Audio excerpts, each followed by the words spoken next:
ለምን ትዋሻለህ? አላወራም ከሱ ጋር። ለዚያ አቋርጥ። ስማ ምንድነው የሚጎዳው? አይ አይደለም፣ አሳቸው የሚያወሩ አንተ አወራህ 10 ደቂቃ አይደለም እኔ 5 ደቂቃ ትልስጣቸው። ቢያንስ አንዲትን መምኔት ድንግልናዋን አስፈርሰህ ያገባው ሰው ነህ። ለምን መነኩሲትን አገባ? በምንኩስና ቅድስና ታምናለህ እንዴ? ይቅርታ ጠይቅ። ደብተራ መሆንክን በይፋ መናገር ፈልጋለሁ። ጎጃም አብረን ተምረናል፣ የኔ ሲኒየር ሆነው ነው የሚሉት እሳቸው። የለም አንተዋወቅም። ፍርድ ቤት ቀርበን ራሱ ደሞዝ ስንት ነው ሲባል ደሞዝ የለኝም ያልክ ሰው ነህ። አቡነ አብርሃምና እኔ አሁን እንደዚህ ነን፣ ተያይዘናል፣ አንነጋገርም። ተበሳጭተ ገና መውጣት ስለነበረ ምናልባት አናዶ ከሆነ ከሳቸው ጋር ጫት ስንቅም ነበር ብለህ የተናገርከው ዛሬ ላይ ድል ስጥና ይቅርታ ጠይቅ። 3 ዓመት ሞልቶታል። ስሜን አጠፋው ብሎ አልከሰሰም። ምናልባት አባስ ታግሰው ይሆን ዲያቆን ጽጌ ስጦታው። ስለዚህ ምን አገባው? ማንም ሊጠይቀኝ አይገባም። ኦኬ እኔ ነኝ ዛሬ የምጠይቅ። አንተ ተጠያቂ ነው። ዛሬ አለቅህም በምንም ችግር ለምን ያለው የት ሄደ? በነገርህ ላይ ጽጌ የወንጌል አርበኛ ሳይሆን የሚዲያ አርበኛ ነው። አንድ እግሩን ኦርቶዶክስ ውስጥ አድርጎ አንድ እግሩን ፕሮቴስታንት ውስጥ አድርጎ በሁለት ማሊያ እጄ ተጫወተ ገንዘብ የሚሰበስብ ነጋዴ ነው።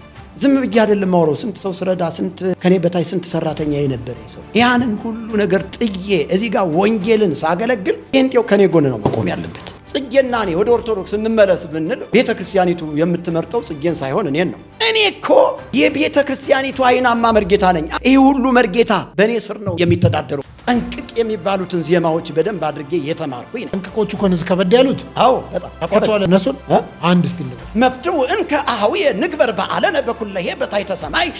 ምንድነው በቀድሞ መርጌታ በአሁኑ በጌታ ማለት ነው። አንተ እንዲያውም ቤተክርስቲያኒቱ ጳጳስ ማድረግ ያለባት እኔን። ኦርቶዶክስ ተዋህዶ የሚባል ተቋም አለ ወይ ወይም ሃይማኖት አለ ወይ? የለም። በርህንም እንደ መዝጋ የሚቆጠረው ማለት ነው። ስለዚህ ጤነኛ ህይወት እንድትመራ ረድቶሃል። ይህ እርቅ የሚገባው ሰው አይደል። እሱ ራሱና አቡነ እንድሪያስን እኮ በቀብረዋል፣ ለሙስሊም ታቦት ሽጠዋል እያለ ሲል ነበር። ገንዘብ የሰጠኝ ሰው የለም። ግን መካሪ ጴንጤ ብዛቱ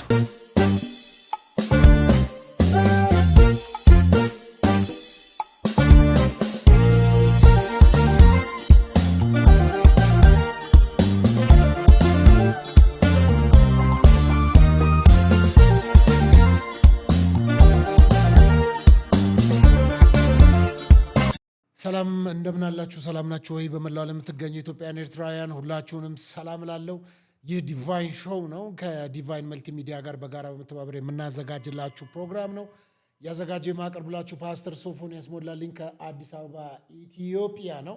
እንግዲህ ሼር፣ ሰብስክራይብ፣ ላይክ እያደረጋችሁ ሀሳብ አስተያየቶቻችንን የሰጣችሁ ከኛ ጋር ስላላችሁ እንግዲህ ወደ 200 ምናምን ሺህ ቤተሰቦች ከኛ ጋር አብራችሁ ስላላችሁ ምርጫችሁ ስላደረጋችሁን ከልብ እናመሰግናለን። እንግዲህ በዚህ ፕሮግራም ላይ ሊቀርብ የሚገባው ሀሳብ አለኝ የምትሉ ሰዎች ካላችሁ መምጣት ትችላላችሁ፣ ከኛ ጋር ማሳለፍ ትችላላችሁ ማለት ነው። ሀሳባችሁን እናደርስላችኋለን። ፖለቲካዊ፣ ማህበረሰባዊ፣ ሃይማኖታዊ እንዲሁም የግል ጉዳይ ካላችሁ ወደኛ እንቀበላችኋለን። በዚህ ስልክ ቁጥር በቀጥታ መደወል ወይም የጽሁፍ መልእክት በማስቀመጥ መምጣት ትችላላችሁ። ዛሬ እንግዳ ይዤላችሁ መጥቻለሁ። ከሰሞኑ እንግዲህ አንዳንድ ሰጣ ገባዎች ነበሩ፣ የስም መነሳቶች ስለነበሩ በዛ ውስጥ ደግሞ ስሜ ተነስቷል የሚሉ በቀደምነታ መርጌታ ጽጌ ስጦታው በዚህ ጋብዣቸው መጥተው ነበር። በሶስት ክፍል የነበረን ቆይታ ተመልክታችኋል። ከዛም አንዱ ደግሞ ወደዚህ እንዲያመጣቸው የሆነው ለመርጌታ ሚስጥሩ መዝገቡ መልስ መስጠት ፈልጋለሁ ብለው ነበር ወደ ስቱዲዮ የመጡት። እሱንም አንስተው ሂስ ሰጥተውበታል። ያለ አግባብ ስሜ ደብተራ ተብሏል፣ ዲያቆን ተብያለሁ።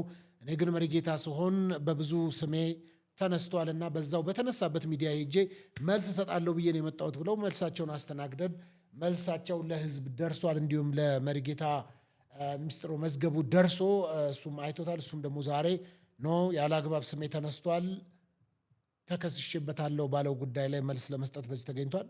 እንኳን ደህና መጣህ። እንኳን ደህና ቆየህ። ዛሬ መርጌታ እያልኩ ነው የምናወራው ወይስ አገልጋይ፣ ነቢይ፣ ፓስተር?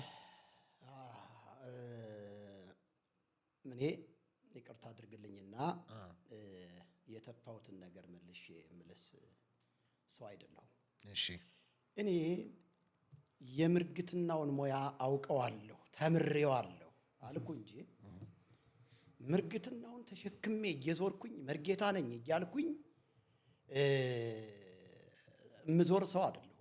ስለዚህ መርጌታ የሚለው እኮ የተሻረ ጉዳይ ነው፣ በክርስቶስ ተሽሯል። አይሻርም ብለዋል እኮ። እንደውም መሪጌታ ጽጌ ስጦታው አንዱ ስናነሳበት የነበረው ነገር መሪጌታነት የሚሾር አይደለም። ቤተክርስቲያንም የመሻር መብት የላትም። ኢቭን የኦርቶዶክስ ቤተክርስቲያን የመሻር መብት የላትም። ምክንያቱም ሙያ ነው። ሙያ ነው ማለት ምን ማለት ነው? አንድ የሆነ ሙያ ለምሳሌ አንድ ሰው ዶክተር ሊማር ይችላል። የሕክምናን ሙያ ይማራል። በሕክምናው ባይሰራ ራሱ ግን ዶክተር ተብሎ ይጠራበታል። ስለዚህ እኔ መሪጌታ ተብዬ አሁንም መጠራት እችላለሁ፣ ምክንያቱም ሙያ ነው ብለዋል። የሰማይ ነው። ስሙ መርገም ያለበት ስም ነው። መርጌታ የሚለው ስም እኛን ሊመጥነን የሚችል ስም አይደለም። ጌታን መምራት ትችላለህ አንተ? ጌታን የሚመራ ማለት ነው። መርጌታ ማለት ጌታን የሚመራ ማለት ነው። ሰዎች እኮ ትርጓሜውን አውቀው መቀበል አለባቸው። እኔ በጣም የሚያስጠላኝ ስም ነው። ወንድም ምስጢሩ፣ መጋቢ ምስጢሩ የተከበረ ስም አለኝ። ነቢይ ምስጢሩ የተከበረ ስም አለኝ። እግዚአብሔር የተባረከ ይሁን። አስፈላጊ ከሆነ ወንድም ምስጢሩ ብለህ ጥራኝ። ከዚህ ያለፈ ግን መርጌታ የሚለው ስያሜ በቤተ ክርስቲያኒቱ የተማሩ እንደ አምላክ ተቆጥረው በስነ ጽሑፍ በዜማ የተካኑ ሰዎች ሲጠሩበት የነበረ ስም ነው። ስለዚህ እኔ ደግሞ አሁን ዳግም የተወለድኩኝ ነኝ በክርስቶስ አዲስ ፍጥረት ነኝ። አዲስ ፍጥረት ስለሆንኩኝ ስሙን አልፈልገውም፣ ይብን ልብሱንም አልፈልገውም ብዬ አሽቀንጥሬ ጥየዋለሁ። ስለዚህ ሰውየው መለያ ስሜ ነው ካለ ራሱ ደህንነቱም ጥያቄ ውስጥ ያስገባል። እኛ በስም የምንጣላበት ምክንያት የለንም እኮ። ግን መሪጌታ ማለት ትርጉሙ ጌታን የሚመራ ማለት ነው። ኦፍ ኮርስ። ኦኬ ጥሩ። ስለዚህ ግን መሪጌታነትስ ሙያ ነው፣ ክህነት ምናምን አይደለም። እሳቸው ሙያ ነው ብለዋል። ልክ ነው፣ ሙያ ነው። እሺ ለምሳሌ አንድ ሰው ከቆሎ ትምህርት ቤት ጀምሮ በአብነት ትምህርት ቤት፣ በቄስ ትምህርት ቤት አራቱንም ጉባኤያት ተምሮ ያጠናቀቀ ሰው መርጌታ የሚል በጣም የቤተ ክርስቲያኒቱ ትልቅ ሌብል ነው መርጌታ የሚለው። ገብቶሃል? ስለዚህ መርጌታ ተብሎ የሚጠራ አንድ ሰው በትንሹ ከ20 እስከ 24 23 ዓመት መማር ይጠበቅበታል። በቤተ ክርስቲያኒቱ ጥሩ ማጠናቀቅ ይጠበቅበታል። አራቱን ጉባኤያት ድጓውን፣ ጾመ ድጓውን፣ ምዕራፉን፣ ዝማሬ መዋሥዕቱን፣ ክስተቱን፣ አርባዕቱን፣ ሰለስቱን፣ ጓዙን በጣም ብዙ ዜማዎች አሉ የኔ ወዳጅ። እነዛን ተምሮ ሲጨርስ አንድን ደብር በአግባብ ማስተዳደር፣ ሰው ሲሞት ፍታት የሚፈታ ስቦ ውዱስ ብሎ የሚቆም አደራርስ የሚያደርግ በዜማ የተካነ የተዋጣለት ቅዳሴውንም አቋቋሙንም ሰለስቱንም ጓዙንም ምዕራፉንም ዝማሬ መዋሥዕቱንም ያጠናቀቀ ቤተ ክርስቲያኒቱን ወክሎ ዜማውን ሙሉ ለሙሉ በብቃት የሚይዝ ነው መርጌታ የሚባለው እንጂ አንድን ነገር ብቻ ቅንጭብ አድርጎ የተማረ ሰው መርጌታ የሚል ስያሜ አይሰጠውም። ለምሳሌ አንድ ሰው የቅዳሴ ሙያን ከተማረ መርጌታ ሳይሆን መምህር ተብሎ ሊጠራ ይችላል። በቤተ ክርስቲያኒቱ በስነ መለኮት ደረጃ ሰዋስወ ብርሃን ወይም ቅድስት ሥላሴ ዩኒቨርሲቲ ገብቶ የተማረ ዲፕሎማ ያለው ሰው መምህር ተብሎ ሊጠራ ይችላል። ከሰንበት ትምህርት ቤት ወጥቶ አንድ ሰው በቤተ ክርስቲያኒቱ ደብዳቤ ተጽፎለት ኮሌጅ ተምሮ ካጠናቀቀ መምህር ተብሎ ሊጠራ ይችላል እንጂ መርጌታ ተብሎ አይጠራም። ምክንያቱም መርጌታ እጅግ በጣም ትልቅ ሙያ የሚጠይቅ እኮ። ታዲያ መርጌታ ጽጌ ስጦታው መርጌታ አይደሉም ብለህ ስትል ስማቸውን ማጥፋት ነው።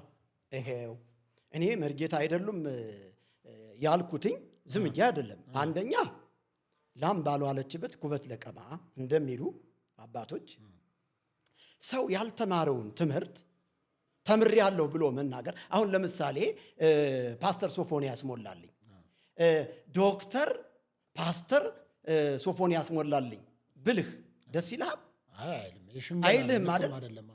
እያታለልኩህ ነው አይደለም? እና እየዋሸሁ ነው አይደለም?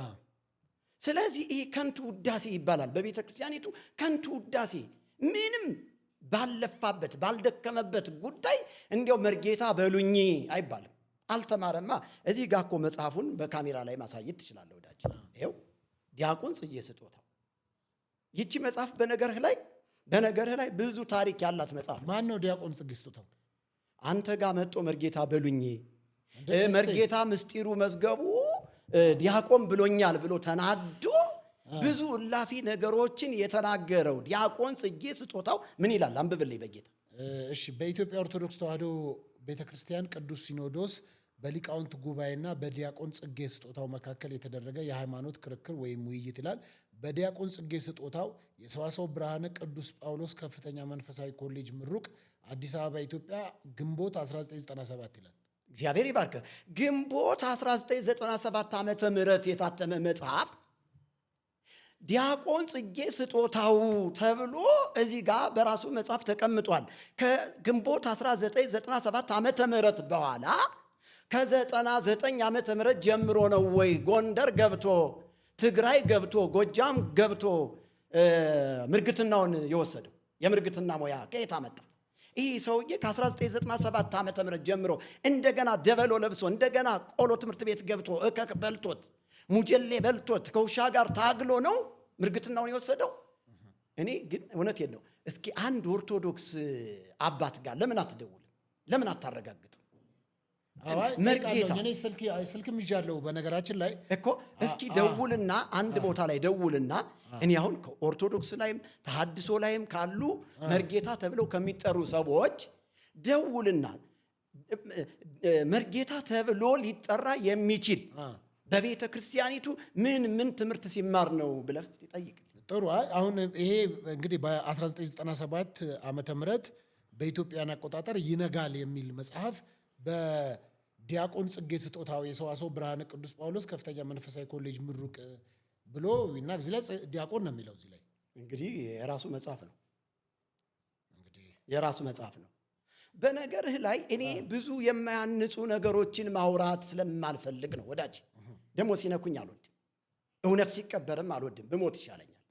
ብዙ ጊዜ መረጃ አለኝ ይላል። ይኸው መረጃ ቀረብኩለት ዲያቆን ለመሆኑ። እንዴ ያለ መረጃ ያለ ማስረጃ አንዲትም ቀን እኔ አውርቼ አላቅም። ዲያቆን ነው፣ በዲቁና ሙያው ቢቀጥል ይሻለዋል። ለምን? ዲያቆን እኮ የተከበረ ስም ነው የኔ ወዳጅ። እንዴ በመጽሐፍ ቅዱስ እኮ ዲያቆናቶች አሉ ይላል እኮ መጽሐፍ። እስጢፋኖስ እኮ ዲያቆን ነበር ይልሃል። ይህንን የከበረ ስም ወንጌል ቢሰብክበት ምን ችግር አለው? ይልቁንስ መርጌታ ነኝ እንዲህ ነኝ እያለ ባልተማረበት ከሚዝረከረክ ነውር እኮ ነው። አይ እንግዲህ እዚህ ላይ ምናልባት ከዛ በኋላ ግን መርጌታ መሆን አይችሉም። ከ97 በኋላ በፍጹም ሊሆን አይችልም። ሄት ትምህርት ቤት ገብቶ የትኛው አብነት ትምህርት ቤት ገብቶ ነው ምርግትና ሙያው? ጤና ይስጥልኝ። እንደምን አሉ? ፓስተር ሶፎንያስ ሞላልኝ እባላለሁ። ከዲቫይን ሾው ነው የምደውልሎት። እንደምን አሉ? ሰላም ነው? ሁሉ መልካም? ሁሉ መልካም። የመረጃ የማስረጃ የሁሉ ነገር የምትመግበን በሚዲያ ቴንኪዩ፣ በጣም አመሰግናለሁ። አንድ ጉዳይ ግራ ገብቶኝ ነው የደወልኩትኝ።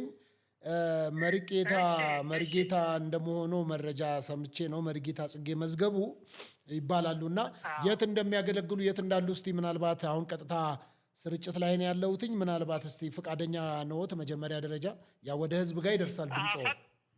ፈቃደኛ ነኝ፣ ምንም ችግር የለውም። እንግዲህ አስተዋውቀኝ ነው። ራስዎን አስተዋውቁ እስቲ።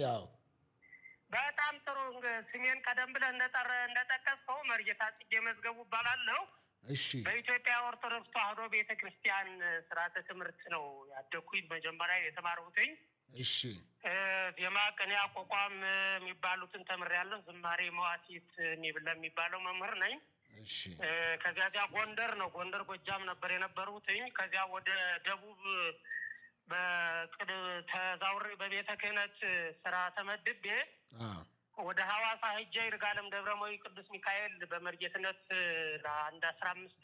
ለ5 ዓመት አገልግያለሁ። በጥቅሉ ከሌሎችም ጋር ወደ 15 ዓመት በአገልግሎት ወደ 18 ዓመት በትምህርት ቆይቻለሁኝ። ከዚያ በኋላ አዲስ አበባ ዩኒቨርሲቲ ገብቼ የመጀመሪያ ዲግሪዬን በውጭ ቋንቋዎችና ስነ ጽሁፍ ተምሬያለሁ። ከዚያ በማስተርስ ዲግሪ በህዝብ ግንኙነት ወይም ፒአር በሚባል ተምሬያለሁኝ። አሁን በየካ ክፍለ ከተማ ውስጥ የባህልና ኪነ ጥበብ ሰራተኛ ነኝ። ይሄ ነው እንግዲህ ከረጅሙ ባጭሩ ከብዙ በጥቂቱ ነው የነገርኩ። በጣም ጥሩ አመሰግናለሁኝ። እንግዲህ አንድ መከራከሪያ ሀሳብ ተነስቶ ነበረ። በተለይም እዚህ እኔ ጋር ምናልባት ተመልክተውት ከሆነ መሪጌታ ጽጌ ስጦታው እኔ ጋር መጥተው ነበር። እንዲሁም ደግሞ ቀድሞ መሪጌታ ሚስጥረ መዝገቡ መጥተው ነበርና በሁለቱ መካከል አለመግባባት ነበረ። መሪጌታ ሚስጥሩ መዝገቡ መሪጌታ ጽጌ ስጦታው ዲያቆን ናቸው ወይም የመሪጌታነትን አያሟሉም፣ መሪጌታም አልነበሩም የሚል ሀሳብ አንስተው ነበረ። ከዛ ያንን ባነሱበት ሁኔታ ደግሞ እሳቸው መሪጌታ ጽጌ ስጦታው ደግሞ ማስረጃ አለኝ የሚሉትን ነገር ይዘው መጡ። በሁለቱ መካከል ክርክሮች ነበሩ። ከዛ አሁንም ከመሪጌታ ሚስጥሩ ጋር ነኝ ያለሁት፣ ኢንተርቪው ላይ ነን። መረጃ ብለው ይነጋል የሚል መጽሐፍ በ1997 ዓ.ም የተጻፈ ግንቦት ላይ በዲያቆን ጽጌ ስጦታው ነው የሚል ይነጋል የሚል መጽሐፍ እንደ ማስረጃ ይዘው መጥተዋል። ይኸው ዲያቆን ነው ስል በውሸት አይደለም ከመረጃ ጋር ነው ብለዋል። እና አንድ ሰው መሪጌታ ለመባል ምን ማሟላት አለበት? በጣም ጥሩ ፓስተር ሶፊ፣ ምስጢረ መዝገቡ ሳይሆን ምስጢሩ ነው። ምስጢሩ አይቻቸዋለሁ ሁለቱንም። ሲጀመር መጀመሪያ ላይ ግን ጥሩ አይደለም በእንደዚህ አይነት ሁለቱም ለወንጌል ዋጋ ከፍለዋል። በእንደዚህ ሁኔታ መመላለስ ጥሩ አይደለም። ይሄንን እየተቸሁኝ እንግዲህ መሪጌታ ለመባል መስፈርቱ ምንድን ነው የሚለውን ነው የምንወስደው። ስለዚህ መሪጌታ ለመባል አንድ ሰው ቅኔ፣ አቋቋም፣ ዝማሬ መዋሥዕት፣ ዜማ የሚባሉትን በመጠኑ መውሰድ አለበት። ልክ 12ኛ ክፍል እንደመጨረስ ነው። ሁሉንም ባዮሎጂንም፣ ኬሚስትሪውንም ምኑንም ነው አይደለ እንደምንማረው። ከዚያ አንድ ሰው ስፔሻላይዝድ አደረገ ሲባል የአንድ መምህር ይሆናል። ወይ ዝማሬ መዋሥዕት፣ ወይ ቅዳሴ፣ ወይ ድጓ፣ ወይ አቋቋም፣ ወይ መጽሐፍ። ስለዚህ ከዚህ ተነስተን ስንለካው መምህር ጽጌ ስጦታው መሪጌታ ናቸው ለማለት አያስደፍርም። ምክንያቱ ምንድን ነው? አሁን ለምሳሌ አንድ መሪጌታ ያለበት አንድ በጥንቱ ስርዓተ ቤተ ክርስቲያን አንድ መሪጌታ ለአንድ ቤተ ክርስቲያን ነው። ስለዚህ ይሄ መሪጌታ ስራው ምንድን ነው? መዝሙር የሚባለው እሑድ ይቆማል፣ ማህሌት ይቆማል፣ ቅኔ ይቀኛል፣ ፍታት ይፈታል። ለዚህ ደግሞ ዋና መሳሪያ ምንድን ነው? አቋቋም የሚባለው ትምህርት ነው። አቋቋም የሚባለውን ትምህርት አንድ ሰው ካልተማረ ሙሉ መሪጌታ ነው ሊባል አይቻልም። ስለዚህ መምህር ጽጌ ስጦታው ዲያቆንም ማለት አይቻልም። ምክንያቱም ከዲቁና በላይ ለመምህርነት የሚያበቃ አንዱን ትምህርት ቅዳሴ የሚባለውን በስነ ስርዓት ተምሮ ያስመሰከረ ሰው ነው እና አስተምሯል። እዚያ ጎጃምም እንተዋወቅ ነበር። ታላቄ ነው። ቅኔ ቤት እያለ እኔ ታናሽ ሁኜ አውቀዋለሁኝ። በቅዳሴ በጣም ተጠያቂ ነው፣ መምህር ነው። ግን አሁን ችግር የፈጠረው መሪጌታ ማን ነው፣ ደብተራ ማን ነው፣ መምህር ማን ነው የሚለውን ቤተክርስቲያኗ ግልጽ የሆነ መመሪያ የላትም እና ማንም ሰው ቤተክርስቲያን ሄደህ አሁን አንተ ፊደል የምታስቆጥር ከሆነ እዚያ ገጠር ቤተክርስቲያን አካባቢ ሰው ዝም ብሎ ተነስቶ መሪጌታ ይልሃል እና ከዚህ ስንለካው መሪጌታ ጽጌ ስጦታው የቅዳሴ መምህር ነው። ሰዋስወ ብርሃን ቅዱስ ጳውሎስ ገብቶ መጽሐፍ ኮርሶችን ወስዶ መጽሐፍ ቅዱስ ተምሯል እና እንጂ ከዚህ የተለየ አሁን መሪጌታ የሚያስብል ሙያ የለውም እውነቱን ለመናገር። ምክንያቱም ምንድን ነው አሁን እሱ ካለበት ቤተክርስቲያን ያለ መሪጌታ መቀመጥ አይችልም። ማስተማር ይችላል፣ ቄሶችን ማስተማር ይችላል፣ ዲያቆናትን ማስተማር ይችላል። ግን መሪጌታ ደግሞ ሊያስፈልግ ነው ማለት ነው። ሌላ መሪጌታ ምን የሚያደርግ አቋቋም የምትባለዋን የመሪጌትነት ዋና መስፈርት የሆነችዋን ትምህርት እሱ ስላልሄደባት ይከብደዋል ምናምን አይደለም። ይሄን ትምህርት በአጋጣሚ ያልተማረውም ነው፣ አልሄደም እዚያ ጉባኤ። ከዚህ የተነሳ እንግዲህ ፈራጁ ነው፣ የሚመለከተው ሰው ነው የሚፈርደው።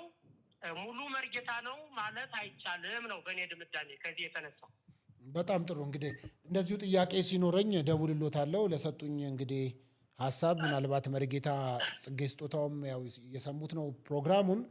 ስለዚህ እንግዲህ የሚቀጥለውን ሀሳብ እናያለን። እርስዎንም እንግዲህ ወደ ስቱዲዮ የሚመጡበት ሁኔታ ካለ በደንብ ማብራሪያ ይሰጡናል።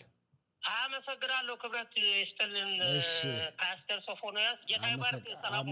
አሜን። እሺ። እንግዲህ ያው መሪጌታ ጽጌ ስጦታው ይሰሙታል። እንግዲህ መርጌታ ጽጌ መዝገቡ ይባላሉ። ራሳቸውን ገልጸዋል። እንግዲህ ከሳቸው ይሄንን እንግዲህ የተወሰነ ነገር አንስተናል። ሌላው ደብተራ ብልሃቸው ነበረ። በጣም ጥሩ ግን ደብተራ አላልኩትም። እሺ አንተ ራሱ በዚህ ያዝኝብሃለሁ። እሺ ለምን እኔ መርጌታ ጽጌ ስጦታው መርጌታ አይደለም ዲያቆን ነው ያልኩ። ሌሎቹ ደግሞ በተሐድሶ ስም ብዙ ደብተራዎች አሉ ነው ያልኩት።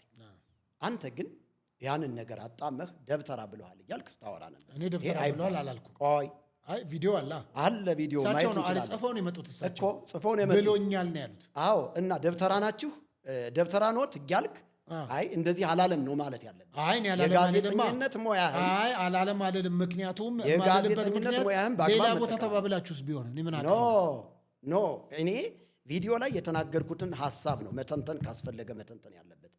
እኔ ደብተራ ነኝ ደብተራ ነው አላልኩም። ብዙ ደብተራዎች አሉ እኮ ደብተራዎች መርጌታ ነን ይላሉ ነው አይደል? ታዲያ ብዙ ደብተራዎች ስሙን ይጠቀሙበታል መርጌታ ነን ይላሉ። ዲያቆን ጽጌ ስጦታው ግን መርጌታ አይደለም ብያለሁ። ይኸው አሁን ሰምተሃል። ሌሎችንም ብትጠይቅ እንዲሁ ነው የሚነግሩ።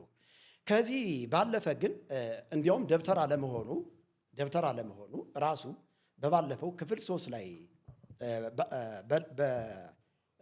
በለቀቅከው ቪዲዮ የተመለከትኩት አንድ ነገር አለ። ስለ አቡነ አብርሃም አነሳና አቡነ አብርሃምን እንደዚህ ተችቷቸው እንደዚህ አይደለም። ቆይ አንተና አቡነ አብርሃም ጫት አብረን ስንቅም ነበረ። ቆይ ልነግርህ ነው። አቸኩል። ስለዚህ ያንን ነገር የተረሳን የተደመደመን አንድ ሰው ተበድያለሁኝ ስሜ ጠፍቷል ብሎ ሳያነሳ 3 ዓመት የቆየን ጉዳይ አንስቶ እባካችሁ ክሰሱልኝ በሚመስል ሁኔታ በሚመስል ተማጽኖ አንተ ጋር ቀርቦ እኔ እኮ ጓደኛ ናቸው አብረን ተምረናል፣ እረ በጌታ በኢየሱስ ስም እነዚህ አባት እንደዚህ አይነት ሰው አይደሉም ብሎ ደምድሞ ቅዱስ አባት ናቸው ትልቅ አባት ናቸው ሲል ለሱ አዎ ትልቅ አባት ሊሆኑ ይችላሉ፣ ለሌላው ግን ትልቅ አባት ሊሆኑ አይችሉም። ያንን ባነሳበት ሁኔታ ጽጌ ስጦታው የተናገረው ነገር አለ። ምንድነው? ጽጌ ስጦታው ደብተራ ብሎኛል በሚለው ሐሳብ ነው። እኔ ያንን ነው መተንተን የፈለኩት። ዲያቆን ጽጌ ስጦታውን ደብተራ ነው አላልኩም። ግን እዚሁ አቡነ አብርሃምን ባነሳበት ክፍል ላይ በለቀቀው ቪዲዮ ላይ አቡነ አብርሃምና እኔ አሁን እንደዚህ ነን ተያይዘናል ነው አይደለ? እንደዚህ ነን ያለው ቃል በቃል የተናገረው መጠቀም ስለፈለኩ ነው። ተጣልተናል ነው አንነጋገርም። ግን አቡነ አብርሃም የተጣሉኝ መነኩሲቷን አገባህ ብለው ነው ብሎ ተናገረ። እና እኔ ለካ ጽጌ ስጦታው መነኩሴ እንዳገባ አላቅም ነበር። በያው እግዚአብሔር ፊት ነው የምነግርህ። ከዛ አንዳንድ ሰዎችን ጠየቁ ነው የሚባሉት ምንድን ነው የሚባሉት? አዎ ጠየቅኩኝ። ስጠይቅ መምኔቷን ከባህር ዳር ከገዳም ውስጥ አውጥቶ እንዳገባት ብዙ ሰዎች ነገሩኝ ማለት ነው። ስለዚህ ይህ ሰው 2 ጊዜ ነው ያፈረሰ ማለት ነው። መጀመሪያ ዲያቆን ከነበረ የዲቁና የክህነት አገልግሎቱን ራሱ ዝሙት በመፈጸሙ አፍራሻ ተብሎ ይጠራል። ይህንን መቼም ሊክደኝ አይችልም። ሌላው ሁለተኛ አፍራሻ የሚባለው አንዲትን እምነት ለዚሁ በገዳም ውስጥ ሆና ሴት መነኮሳትን የምትመራ እምነቷን አውጥቶ ማስፈረስ ማለት ይህ በቤተ ክርስቲያኒቱ ስርዓት መሰረት በጣም በጣም በጣም ትልቅ ድፍረት ነው። ደብተራ ሊያስብለው ይችላል። በነገርህ ላይ ደብተራ የሚለውን ትርጓሜም አላወቀው። ቤተ ክርስቲያኒቱ ደብተራ የሚለውን ትርጓሜ የምትተረጉምበት ትርጉም አለ፣ ስነ አፈታት አለ። ሁሉም እያንዳንዱ በተለምዶ በዚህ በወንጌላውያን አማኞች ዘንድ ደብተራ ሲባል የጥንቆላ ስራ የሚሰራ መስሎ ስለሚታያቸው ይህ ነገር በማህበረሰቡ ተጽዕኖ ፈጥሮ ቆይቷል እንጂ ደብተራ የሚለው ስያሜ በቤተ ክርስቲያኒቱ አውድ መሰረት ሲተረጎም ደብተረ ጻፈ ከሚለው የግስ ቃል የወጣ ሲሆን አንድ ደብተራ በስነ ጽሑፍ የተካነ በእውቀት የተሞላ መርጌታ ሳይኖር የምርግትናን ሞያ ተክቶ ይብን እንኳን ሟሲት የሚመራ ነው።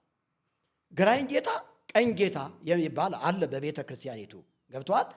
መሀል ላይ መርጌታው ዋና ሆኖ ያገለግላል። ግራይ ጌታና ቀይ ጌታ ሆነው ደግሞ ደብተራዎች እየተቀበሉ አብረው የምርግትናውን ሙያ የሚያዜሙ ናቸው።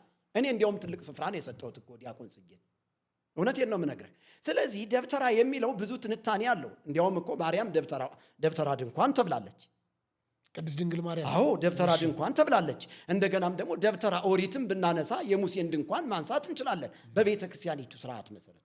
ስለዚህ ወንድማችን ዲያቆን ጽጌ ወይም ደግሞ ማስረጃ አቅርብ ያለው በሚለው መሰረት ትክክለኛ ከሆነ ማስረጃው መምህር ጽጌ ተሳስቷል። ደብተራ የሚለውን ትርጉም ባለማወቅ ምን ብሏል? ተሳስቷል ማለት ነው። ስለዚህ ደብተራ ቢያውቀው ትልቅ ስም ነው በቤተ ክርስቲያኒቱ ማለት ነው። እና እኮ እርሶ ታዲያ አሁን አንተ እዚሁ ላይ እናንሳውና በዚሁ እንጨርሰው። በተለይም ደግሞ ከአቡነ አብርሃም ጋር ጫት ስንቅብ ነበር አብረን የሚል ስም ማጥፋት ነው። ስለዚህ እንደውም በዚህ እኮ ሊጠየቅ ይገባል ብለው መርጌታ ጽጌ ስጦታ አንተን ሲያነሱል ስለነበረ እውነት ከአቡነ አብርሃም ጋር ጫት ስቅሙ ነበር እናንተ? በጣም ጥሩ ነው። ተጸጽተሃል? አይ በወቅቱ ተናደህ ተበሳጭተህ ገና መውጣት ስለነበረ ምናልባት አናዶ ከሆነ ከእሳቸው ጋር ጫት ስንቅብ ነበር ብለህ የተናገርከው ዛሬ ላይ ድል ስጥና ይቅርታ ጠይቃቸው። ምክንያቱም መርጌታ ጽጌ ስጦታው ስላሳቸው ሲያወሩ በጣም ንጹህ ሰው ናቸው፣ ትልቅ አባት ናቸው፣ በቅርብ ማቃቸው ናቸው። ሆን ብሎ የስም ማጥፋት ዘመቻ ተካሂዶባቸዋል እያለ እኮ ነው። ስም ማጥፋት ዘመቻ የተደረገበት ሰውዬ እኮ 3 ዓመት ሞልቶታል። ስሜን አጠፋው ብሎ አልከሰሰም። ስሜን አጥፍቶኛል ብሎ እኮ አልከሰሰም። ምናልባት አባታግሰው ይሆን? አዳምጠኝ። አንተን ስምህን ባጠፋው አንተ ነህ ራሱ ስሜ ጠፍቷል ብለህ በሕግም መጠየቅ የምትችለው እንጂ ሌላ አካል መጥቶ ኧረ እባካችሁ የአቡነ አብርሃምን ስም ያጠፋ ሰው አለ ክሰሱት ብሎ ሚዲያ ላይ አይወጣም። በእውነት ነውር ነው፣ ነውር ነው።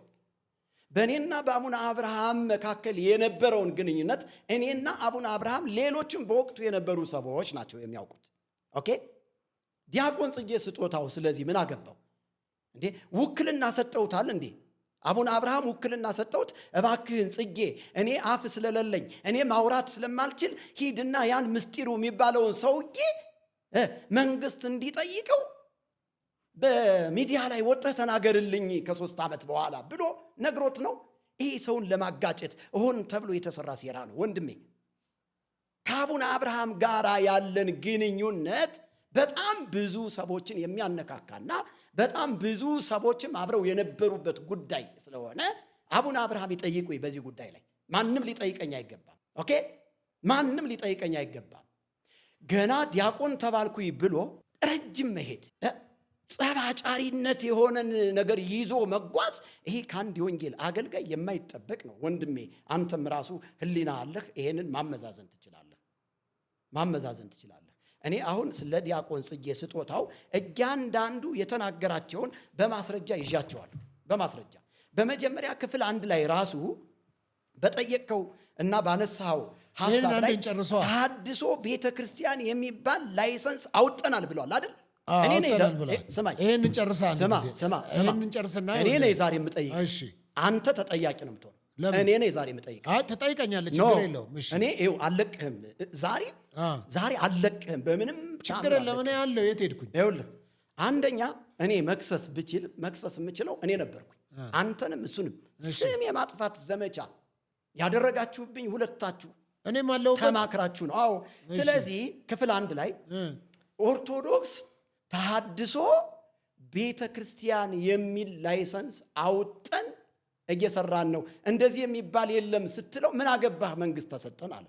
ሰውየው ኦርቶዶክስ ነኝ እያለ አንድ እግሩን ኦርቶዶክስ ውስጥ አድርጎ አንድ እግሩን ፕሮቴስታንት ውስጥ አድርጎ በሁለት ማሊያ እየተጫወተ ገንዘብ የሚሰበስብ ነጋዴ ነው።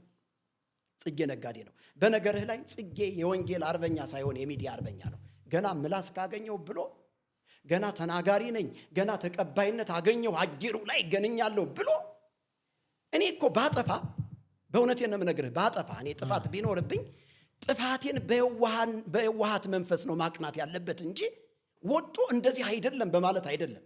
ይህንን ሚዲያ የሚከተሉ ሰዎች ይመዝናሉ። በጣም ብዙ ሰዎች እየደወሉ እናከብረው ነበረ፣ ጽጌን እናከብረው ነበረ። እንዴት በዚህ ልክ ክፉ ይሆናል?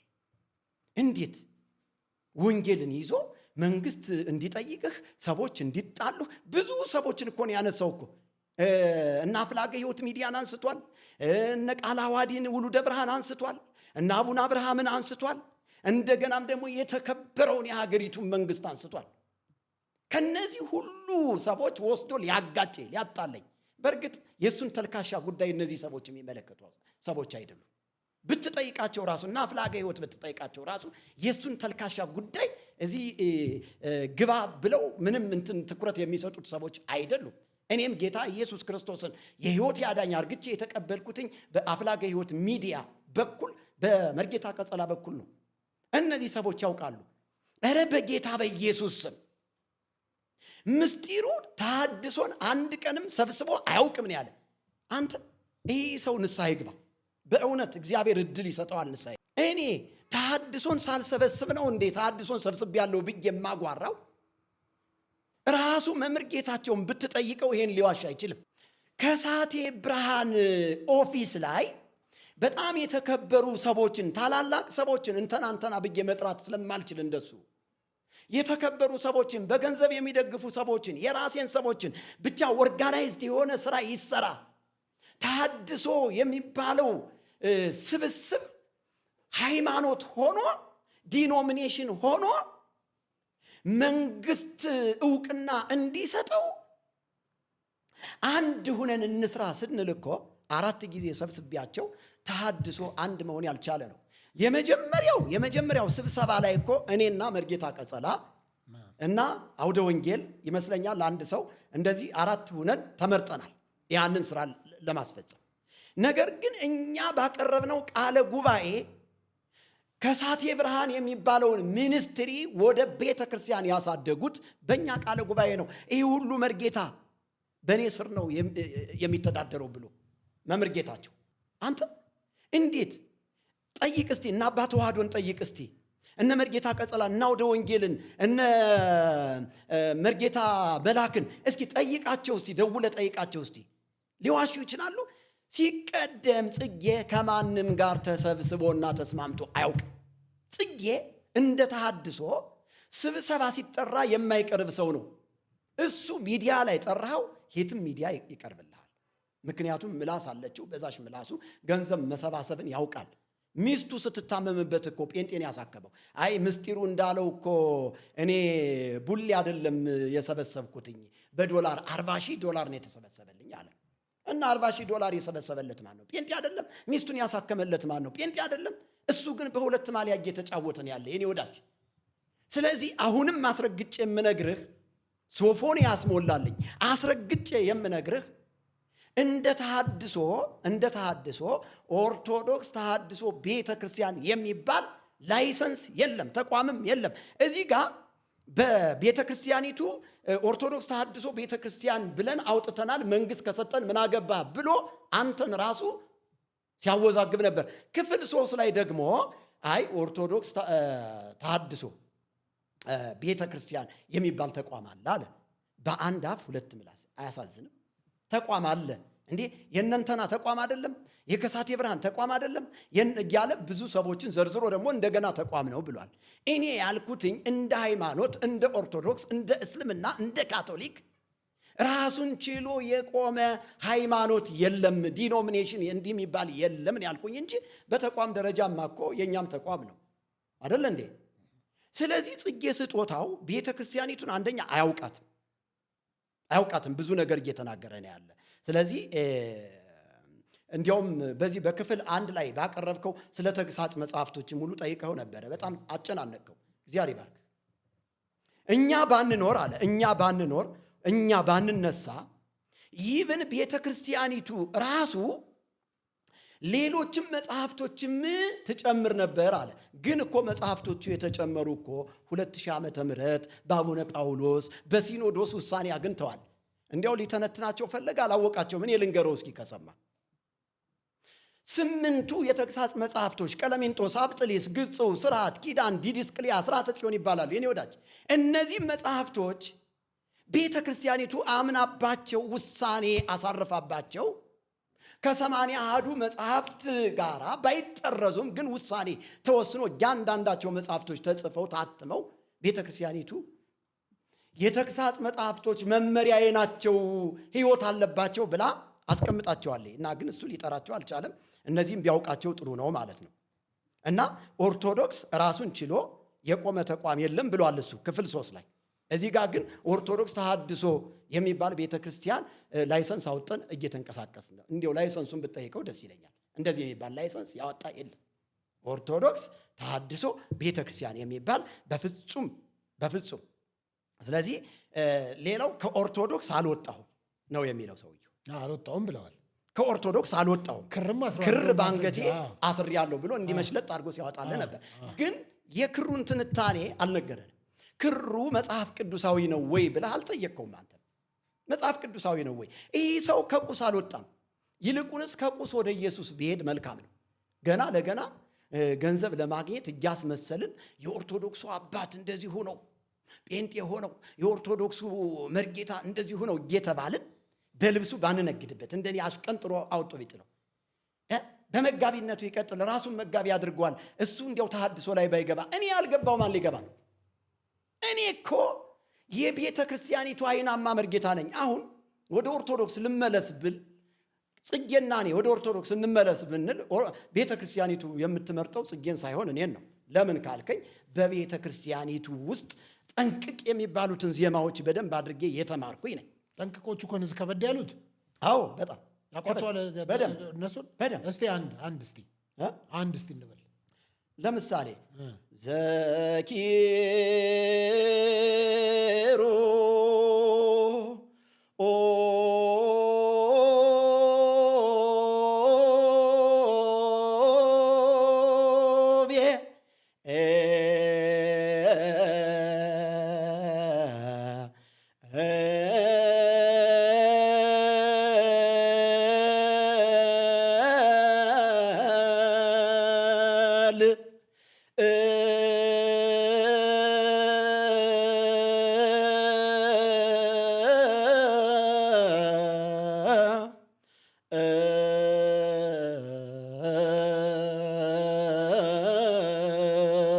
ሰማ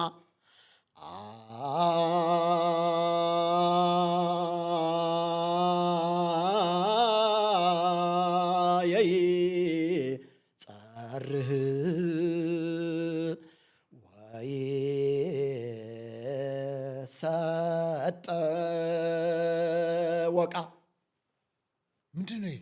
የድንግል አለቃዋ በኩራ ለድንግል ለጻድቃን ክብር የጻድቃን ክብራቸውና ሞገሳቸው የሆነ እልፍ አእላፋቱ መላእክት ሱራፌል ኪሩቤል የሚያመሰግኑት ማለት ነው። አንተ እንደዚህ ብለን የተማርነው በጣም ብዙ ዜማዎችን ማዜም እንችላለን። እኔ አሁን 20 ምናምን ዓመቴ ነው። ጌታ የተባረከ ይሁን። ግን ታትሟል፣ ውስጤ አለ፣ ዜማው አለ። ድጓውን ጾመ ድጓውን ምናፍ አሁን ቤተክርስቲያኒቱ ና ወንጌል ስበክ ና ግባ ብትለኝ ዜማውን እየቀየርኩኝ የማርያም የተዜመውን ለክርስቶስ ለሚካኤል የተዘመረውን ለክርስቶስ መፍትው እንከ አህውየ ንግበር በዓለነ በኩለሄ በታሕተ ሰማይ ንፌኑ ስብሐተ ፍሬ ከናፍሪነ እስመ ሚካኤል እግዚእነ የሚለውን እስመ ኢየሱስ እግዚእነ እያልኩ እየቀየርኩኝ ማዜም የምችል ሰው ነኝ። ወንድሞቼ ሆይ በሁሉም ስፍራ በዓላችንን እናከብር ዘንድ ይገባናል። የከንፈራችንን ፍሬ አምልኳችንን ምስጋናችንን ለሚካኤል እናቅርብ የሚለውን ለኢየሱስ እናቅርብ። እስመ ሚካኤል እግዚእነ እስመ ኢየሱስ እግዚእነ። ሚካኤል ጌታችን ነውና ኢየሱስ ጌታችን ነውና እያልኩ አስተካክላለሁኝ ቤተ ክርስቲያኒቱ ብትጠራኝ። ኦኬ። ስለዚህ እኔ ለቤተ ክርስቲያኒቱ እንቁና አይናማ ከሚባሉ ሰዎች አንዱ መርጌታ ምስጢሩ መዝገቡ ነው። በቀድሞ አስተካክልልኝ። በቀድሞ መርጌታ፣ በአሁኑ በጌታ ምስጢሩ ነኝ ነው የምለው እኔ ሁሌ። ይህን እንደ ጉድፍ እንደ ቆሻሻ ቆጥሬ ትቼ ኢየሱስ ክርስቶስን የሕይወቴ አዳኝ አርግቼ በመቀበል ጌታ ኢየሱስ ክርስቶስን የማገለግል ድንቅ አገልጋይ ነኝ። እግዚአብሔር የተባረከ ይሁን። ሌላው ኦርቶዶክስ ቤተ ክርስቲያን ውስጥ እዚያ ቤተ ክርስቲያን ውስጥ ከጳጳሳት ጀምሮ እስከ ታችኛው ክፍል ድረስ እስከ ታችኛው ክፍል ድረስ አለ። ጤናማና ትክክለኛ የነ ፍሬምናጦስን ትክክለኛ አባቶች የናለቃ ታየን የናለቃ ኪዳነ ወልድ ክፍሌን የነ ፍሬምናጦስን የቀናች ተዋህዶ ሃይማኖት ተብላ የተጠራችውን እሷን የምከተል ጤናማ ኦርቶዶክሳዊ ነኝ። እንዲያውም ቤተ ክርስቲያኒቱ ጳጳስ ማድረግ ያለባት እኔን ነበረ። ይሄ ምኞት ነው። ምኞት መቼም አይከለከልም። እዚህ ጋር ከታሪክ አንጻር የሳተበትን ነገር ልናገር ፈልጋለሁ። እንደ ፍሬምናጦስ የነበሩበት ዘመንና እና አለቃ ኪዳነ ወልድ ክፍሌ እና አለቃ ታዬ የነበሩበት ዘመን የሰማይና የምድር ርቀት ነው። በመጀመሪያ ደረጃ እንዲያው ኮሌጅ ገብቼ ተምሬያለሁ ካለ አባ ጎርጎርዮስ የቤተ ክርስቲያን ታሪክ የሚባል አለ። በሰዋስወ ብርሃን ቅዱስ ጳውሎስ መንፈሳዊ ኮሌጅ ተምረነዋል። ክብር ይግባትና ቤተ ክርስቲያኒቱ አስተምራናለች። እንዴት በሰዋስወ ብርሃን ቅዱስ ጳውሎስ መንፈሳዊ ኮሌጅ ገብቶ የተማረ ሰው እንዴት ታሪክ ያውቅ? እነ ፍሬምናጦስ በእነ አለቃ ኪዳነ ወልድ ክፍሌ ዘመን ነበሩ ወይ? እንደገናም ደግሞ ፍሬምናጦስ በነበረበት ዘመን ኦርቶዶክስ ተዋህዶ የሚባል ተቋም አለ ወይ? ወይም ሃይማኖት አለ ወይ? የለም እኮ የኔ ወዳጅ።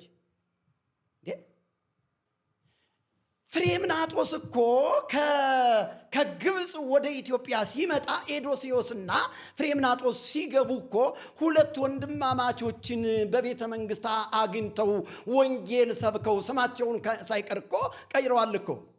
እና አብርሃ ወአጽብሃ ኢዛናና ሳይዛና የሚባሉ ሰዎችን እኮ ወንጌል ነግረዋቸው ከዛ በኋላ የውሃ ጥምቀት ከተጠመቁ በኋላ ኢዛናና ሳይዛናን አብርሃና አጽብሃ ብለው ስም ሰይመውላቸዋል።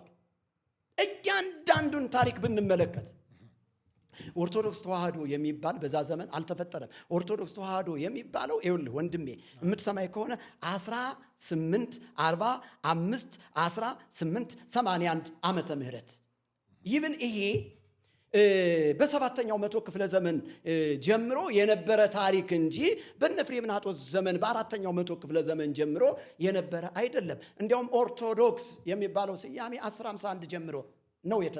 ተዋህዶ የሚለው ደግሞ ቅባት ካራ ጸጋ በሚባለው በሰባተኛው መቶ ክፍለ ዘመን በአጼ ሱስንዮስ ዘመነ መንግስት እንደሆነ እንዲያው ታሪክ እንደገና ቢያጠና ቢያውቀው ደስ ይላል። ገብቷል? ታሪክን ቢያቅ ከታሪክ አንጻር እዚህ ጋር የታሪክ ተፋልሶ አድርጓል ማለት ነው። የታሪክ ተፋልሶ አድርጓል ማለት ነው። ግን እንደው እዚህ ላይ እንምጣና እርሱ አሁን የመሪጌታነቱን ልብስ ያወለቁ ባለፈው አስረከቡ፣ ጨረሱ። ከዛ በኋላ እንደው ከሚዲያው በኋላ ሰዎች ምን ገጠሙት? እግዚአብሔር ይመስገን በማውለቄ ደስተኛ ነኝ። ማንነቴን ይዤ በማንነቴ እኔ የልብስ ጉዳይ አለ፣ ወንጌል የልብስ ጉዳይ አይደለም። ሰዎቹ ተሐድሶ ሲባል ልብስ ላይ አይናቸውን የሚያደርጉ ከሆነ አልዳኑም እነዚህ ሰዎች። እኔ ቅድም ነግሬሃለሁ፣ ከልብስ ወደ ኢየሱስ፣ ከቁስ ወደ ኢየሱስ። በቃ ኢየሱስን ተቀብያለሁ ካለ ኮተት ምን ያደርግለታል? ቡትቶ ድሪቶ ምን ያደርግለታል? የድሮውን ለምድም ቢሆን ደበሎም ቢሆን እለብሳለሁ አለ ሱፍ ልበስ ከምትለኝ። እኛ ደግሞ እርግማን። እንዲያው ብዙ ሰዎች ኮመንት ላይ እኔ ኮመንት አይቻላቅም በነገራችን ላይ እና አንድ ወንድሜ የሆነች እንትን ዝም ብዬ ቲሸርት ለብሼ የተነሳዋትን እንትን ቲክቶክ ላይ ለቅጫት ነበር እና ከዛ እስኪ ኮመንት እንያለኝ ኮመንት አይቻላቅም። ከዛ ሳይ እንዴ ይሄ ሰውዬ ለካ እንደዚህ ወጣት ነው እንዴ ይላሉ ብዙዎች። እህቶችም ትንሽ የማንጃበብ ነገር አለ አይቻለሁ። እና አንዳንድ ጊዜ እግዚአብሔር በማይከብርበት ስፍራ ስትገኝና በማይከብርበት አገልግሎት ስትሄድ በርህንም እንደ መዝጋት ነው የሚቆጠረው ማለት ነው። እና እንዲያው ከእርጅና መንፈስ አውጥቶኛል ብዬ ከእርጅና አውጥቶኛል ብዬ አመንኩና እግዚአብሔር ይመስገን። ስፖርት ምናምን ጀምረሃል መሰለኝ እዛ በቲሸርት ምናምን አይቻለሁ። ሲቀደም እኔ ስፖርት ዛሬ አይደለም የጀመረው። ብዙ ጊዜ ለጤናዬ ብዬ ስፖርት እሰራለሁ። አይ ሰውነትን በደንብ ገዘፍ ብለህ በቲሸርት ምናምን አይተው ስለማያውቁ ብዙ ሰዎች ትንሽ በዛ ተሸፍነን እንግዲህ መጋረጃውን የቀደደው እግዚአብሔር ስሙ የተባረከ። አይ ከዛ በኋላ እንዴት ነው አሁንስ ከኦርቶዶክሳውያን ጋር ጤነኛ ግንኙነት ተፈጠረ? አንድ ኮመንቱን ገብተህ አንድ የሚሳደብ ሰው የለም። በጣም ብዙዎቹ እንዲያውም ይብን የወንጌል አማኞች ራሱ አረ ይሄን የመከራ ልምድ ያወለቀልህ ስሙ ይባረክ እያሉ ነው። ኦርቶዶክሳውያንም ጥሩ ውሳኔን የወሰንከው በቃ ያንተን አስተምሮ በቃ ዮሐንስ ወንጌል፣ ማርቆስ ወንጌል፣ ሉቃስ ወንጌል ብለህ ብትሰብክኛ እናዳምጥሃለን። ግን ቤተ ክርስቲያኒቱ እንደ ስርዓት ተቀብላ የምታገለግልበትን ልብስ በማውለቅህ ደስተኞች ነን ብለውኛል። እንደው ታድሶ የሆኑ ጓደኞችስ ለምን አወለቅ ካላሉ? ታድሶ አልተበሳጩም። እውነት ለመናገር ታድሶ የሚባሉ የልብ ጓደኞች መርጌቶችም ራሱ ኧረ እኛም እኮ ልብሱ በጣም ይቀፈናል፣ እንዲያው ማውለቃችን አይቀርም፣ የልብስ ጉዳይ አይደለም ታድሶ፣ ይልቁንስ አገልግሎትህን ግን እውነቱን እውነት ሐሰቱን ሐሰት በሚለው ጤናማ ባልሆኑ መጽሐፍቶች ዙሪያ ያለህን አገልግሎት እንዳታቆም፣ ከዚህ ውጭ ልብስህን በማውለቅህ እኛም ነገ ማውለቃችን አይቀርም የሚል ብዙ ኮመንት ሰጠውኛል። ስለዚህ ጤነኛ ህይወት እንድትመራ ረድቶሃል በደንብ። እግዚአብሔር ይመስገን፣ እግዚአብሔር ይመስገን። በጣም ጥሩ። ሌላ መጽሐፈ ዚቅ ላይ የተሳሳቱትን ብናገር ዚቅ ላይ እናንሳ። መጽሐፈ ዚቅ ላይ መጽሐፈ ዚቅ ገጽ 144 ለድንግልናኪ ተብሎ በሚዜመው ዜማ እንዲያው መርጌታ ነኝ ካለ ጽጌ መርጌታ ነኝ ካለ እንዲያው እውነት ላም ባለዋለችበት ኩበት ለቀማ እንዲሉ ይሆንበታል እንጂ ኑ ንስግድ ላቲ ለማርያም እግዝእትነ ብሎ አበላሸው። ያሳዝናል። ኑ ንስግድ ላቲ ለማርያም እግዝእትነ ገጽ 144 ለድንግልናኪ በሚባለው መልክ ላይ የሚዜም ዜማ ነው። ግን ትክክለኛው መጽሐፈ ዚቅ የሚለው እንደዚህ አይደለም። ንዑ ንስግድ ላቲ ሳይሆን የሚለው ንዑ ንስግድ ወንግነይ ላቲ ነው የሚለው። ንዑ ንስግድ ወንግነይ ላቲ ለመድኃኒትነ ለማርያም ድንግል ለዘገብረት ብርሃናተ አበይተ ባሕቲታ ወውሃበተነ ጾመ ቅድስተ ነው የሚለው። ስለዚህ እኔ በጣም ብዙ ነገሮችን ሲያበላሽ እየሰማሁት ነው ያለ። ግን አንዳንድ ነገሮችን ስናወራ ወይም ደግሞ ዝም ስንል እንዲያው አፍ የሌለን ወይም ደግሞ እውቀት የሌለን መስሎ የሚታያቸው ሰዎች ስርዓት ቢይዙ። እኛ እኮ ሰዎችን አያንጽም እነ መርጌታ አንተና እነ መርጌታ አንተና እነ መርጌታ አንተና ተብለው ዝም ከበር እናድርግላቸው፣ ዝም እንበል፣ ወንጌል ነው የሚሰሩ ስሙ ምን ችግር አለው በሚል ትተናቸው እንጂ ብዙ በተሐድሶ ውስጥ ያሉ መርጌቶች ተብለው የተጠሩ መርጌቶች አይደሉም። ቅድም እንደሰማው ሌላም ኦርቶዶክስ ላይ የተለያዩ አባቶች ላይ ደውለህ ብትጠይቅ በእውነቴን ነው የምነግርህ፣ አንድ መርጌታ ተብሎ ሊጠራ ቤተክርስቲያኒቱን ሊመራ የሚችለው ሙሉ ዜማዎችን የቅዱስ ያሬድ ጽዋቶ ዜማዎችን ተምሮ ሲያጠናቅቅ ነው። ሰው ቢሞት እኮ ጽጌ ሟሲት እንኳን ምራ ብትለው የማይመራ ነው። ፍታ ብትለው የማይፈታ ነው። ገብቶሃል? ስለዚህ እኔ አሁን እኔ ለምን እንደዚህ አላደረግም? ለምን ቀጥታ አልደውላቸውም?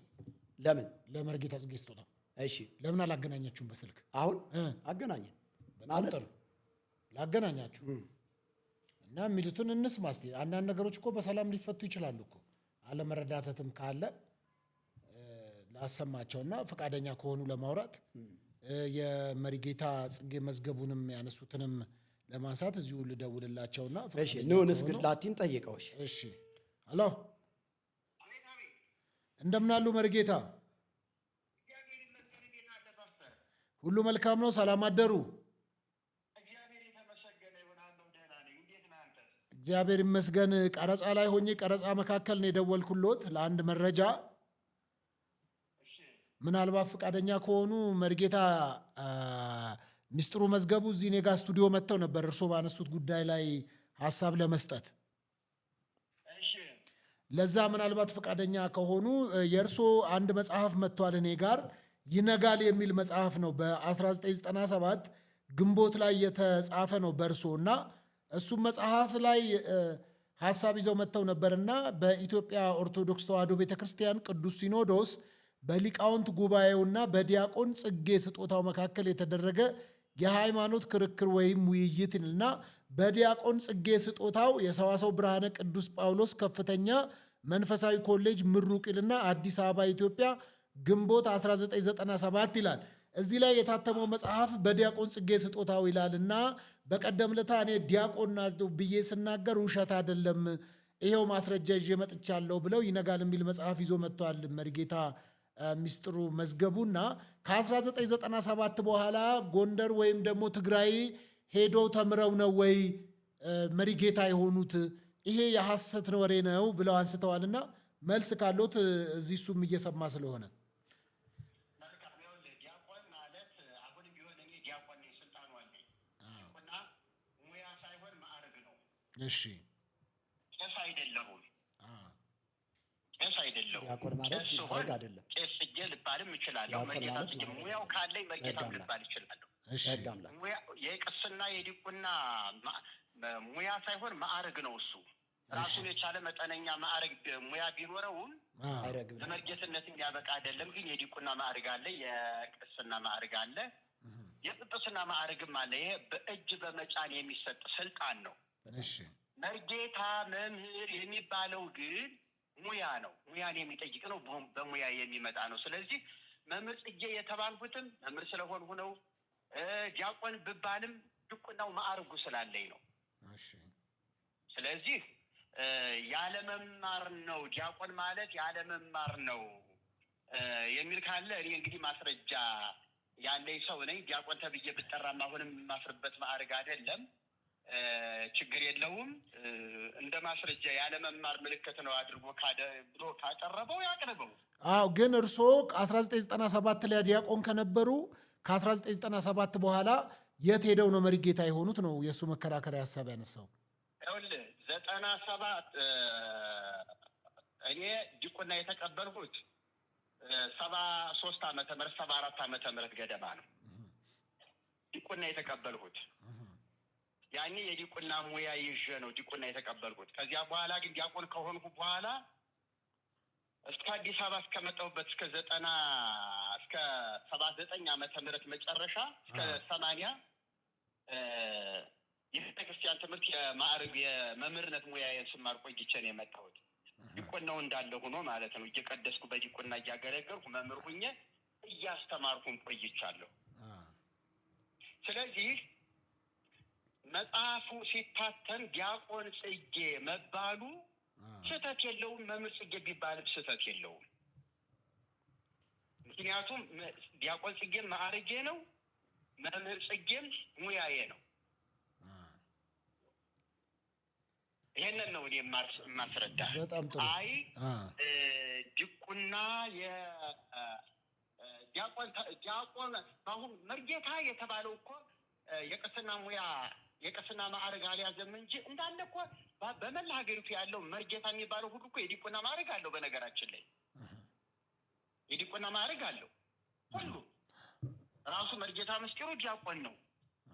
አይ እኔ አፍርሻለሁ፣ ብዙ ሴት አግብቻለሁ፣ ዲቁናው ትቼዋለሁ ሲል ነው ዲያቆን መባሉ የሚቀረው እንጂ የዲቁና ማዕረግ የተከበረ ማዕረግ ነው። የመቅደስ አገልግሎት ነው፣ ማዕረግ ነው። አሁንም እኔ ጠብቄ የያዝኩት ነው። ጥሩ። አሁንም መርጌታ የሚባሉት ሊቀ ሊቃውንት የሚባሉትኝ የዲቁና ማዕረግ አላቸው። ቅስናውን ግን ስለማይፈልጉት ወደ መርጌትነቱ ስለሚያዘነብሉ ብዙ ጊዜ መርጌታ መምህር እየተባሉ ነው የሚቀጥሉት። በጣም ጥሩ። ሌላው ደግሞ አንድም ቀን 4 ጊዜ ሰብስቤያቸዋለሁ ተሐድሶችን የሚል ነገር አንስቶ ነበረ መርጌታ ሚስጥሩ። እርሶ ደግሞ አንድም ቀን ሰብስቦን አያውቅም በፍጹም ውሸት ነው ብለው ላነሱት ነገር ሰብስቤያለሁ ብሎ ነበረ።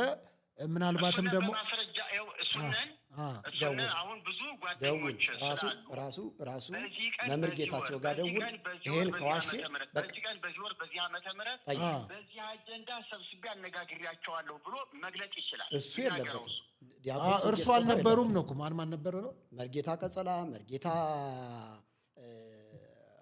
አውደ ወንጌል፣ እነ አባ ተዋህዶ፣ እነ መርጌታ ግርማ፣ እነ መርጌታ ሐዋዝ፣ እነ መምህር ጌታቸው፣ እነ መላክ በጣም ብዙ ናቸው። ይሄንን አላድርጌ ከሆነ እኔ ምን አሉኝ መርጌታ ደውልና ይኸው እነዚህን ሰብስቤያለሁ ከመርጌታ ጽጌ ውጭ ያሉትን በሙሉ ሰብስቤያለሁ ነው የሚለው እሱ። እሺ ምናልባት እንግዲህ ጽጌ ያልተገኘበት ስብሰባ ነው። ያ ስብሰባ ጽጌ የራሱን ጓደኛ ነው። እነ መምህር ጌታቸው የከሳቴ ብርሃን አባላት የነበሩበት እና እነገሌ የነገሌ አገልግሎት የነበረበት የነገሌ አገልግሎት የነበረበት ብሎ መግለጫ ይስጥ። እነ መምህር ጌታቸው ደግሞ ያኔ እንግዲህ የሚሉት ይኖራቸዋል። አራት ጊዜ እነሱን ሰብስቤያለሁ። መርጌታ ጽጌ ስጦታው በዛ በወቅቱ አልነበሩ የተከበሩ ሰዎች አሉ። አስፈላጊ ከሆነ እነሱን መጥራት ይችላል። እሱ ሊሆን ይችላል። እኔ በሌለሁበት አድርጎት ከሆነ አላውቅም። ግን እነ መምህር ጌታቸው ጋራ ነው አብሬ ያለሁት ከወንድሞች ጋር እነ መርጌታ ሲቀደም እኮ አሁን ነው የገባ። ከዛ በኋላ ነው የገባ እሱ። እስኪ ሌላ ነገር እናውራ እንዴ?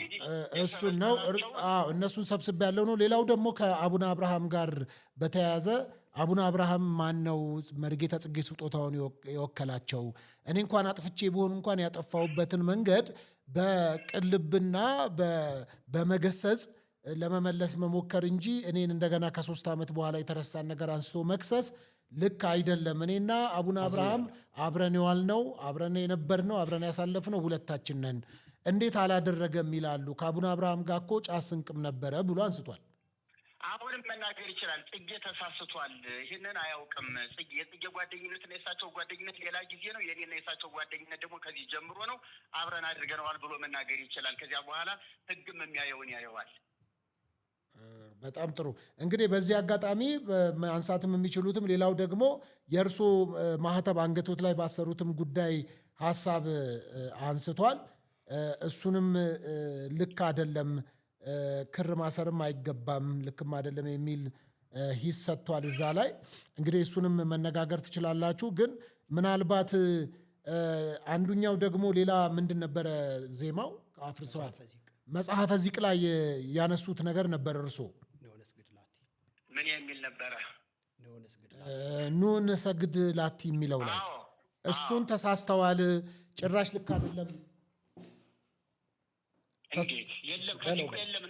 እስቲ እርሶ ሊሉት ይችላሉ? ዜማውን ራሱ ይበለው። መርጌታ ከሆነ ዜማውን ይበልልኝ። እንደገና ዘሩንም ይበል። መጀመሪያ ዘሩን ይበል። ዘሩን በህግ አምላክ እኔ አንተን አክብሬን የመጣውኝ ዘሩንና ዜማውን ይጩህልኝ። መርጌታ አቤት መርጌታ እሱንን አስጨርሰው ያለው ትክክል ብለዋል። ግን ምን መሰሉት እኔ ያነሳሁሎት እሱ ብሏል። ምን መሰሉት መርጌታ እሱ ብሏል። ሂሱን በዛ ላይ ሰጥቷል። ልክ አይደለም መጽሐፈ ዚቅ ላይ የተነሳው ነገር የውሸት ነው፣ ልክ አይደለም የሚል ነገር ሐሳብ አንስቷል። ገጹ ስንት ላይ ነው? ገጹ ስንት ላይ ነው? ዜማውን ይበለው መርጌታ ከሆነ ማስተባበል ይችላል። እሺ አንድ ሰው ያውቋቸው ይሆናል። መርጌታ ጽጌ መዝገቡ የሚባሉ ያውቃሉ? ጎጃም እና ጎንደር አብረን ነበርን። የኔ ሲኒየር ነበሩ። መርጌታ ጽጌ ስጦታው የኔ ሲኒየር ነበሩ ብለው አንስተዋል። ያውቋቸዋል እሳቸውም መርጌታ ጽጌ መዝገቡን? መርጌታ ጽጌ መዝገቡን ታውቀዋለሁ። እሳቸው ሀሳብ ሰጥተው ነበረ። እሳቸው ምንድን ነው ያነሱት? ደውዬላቸው ነበረ።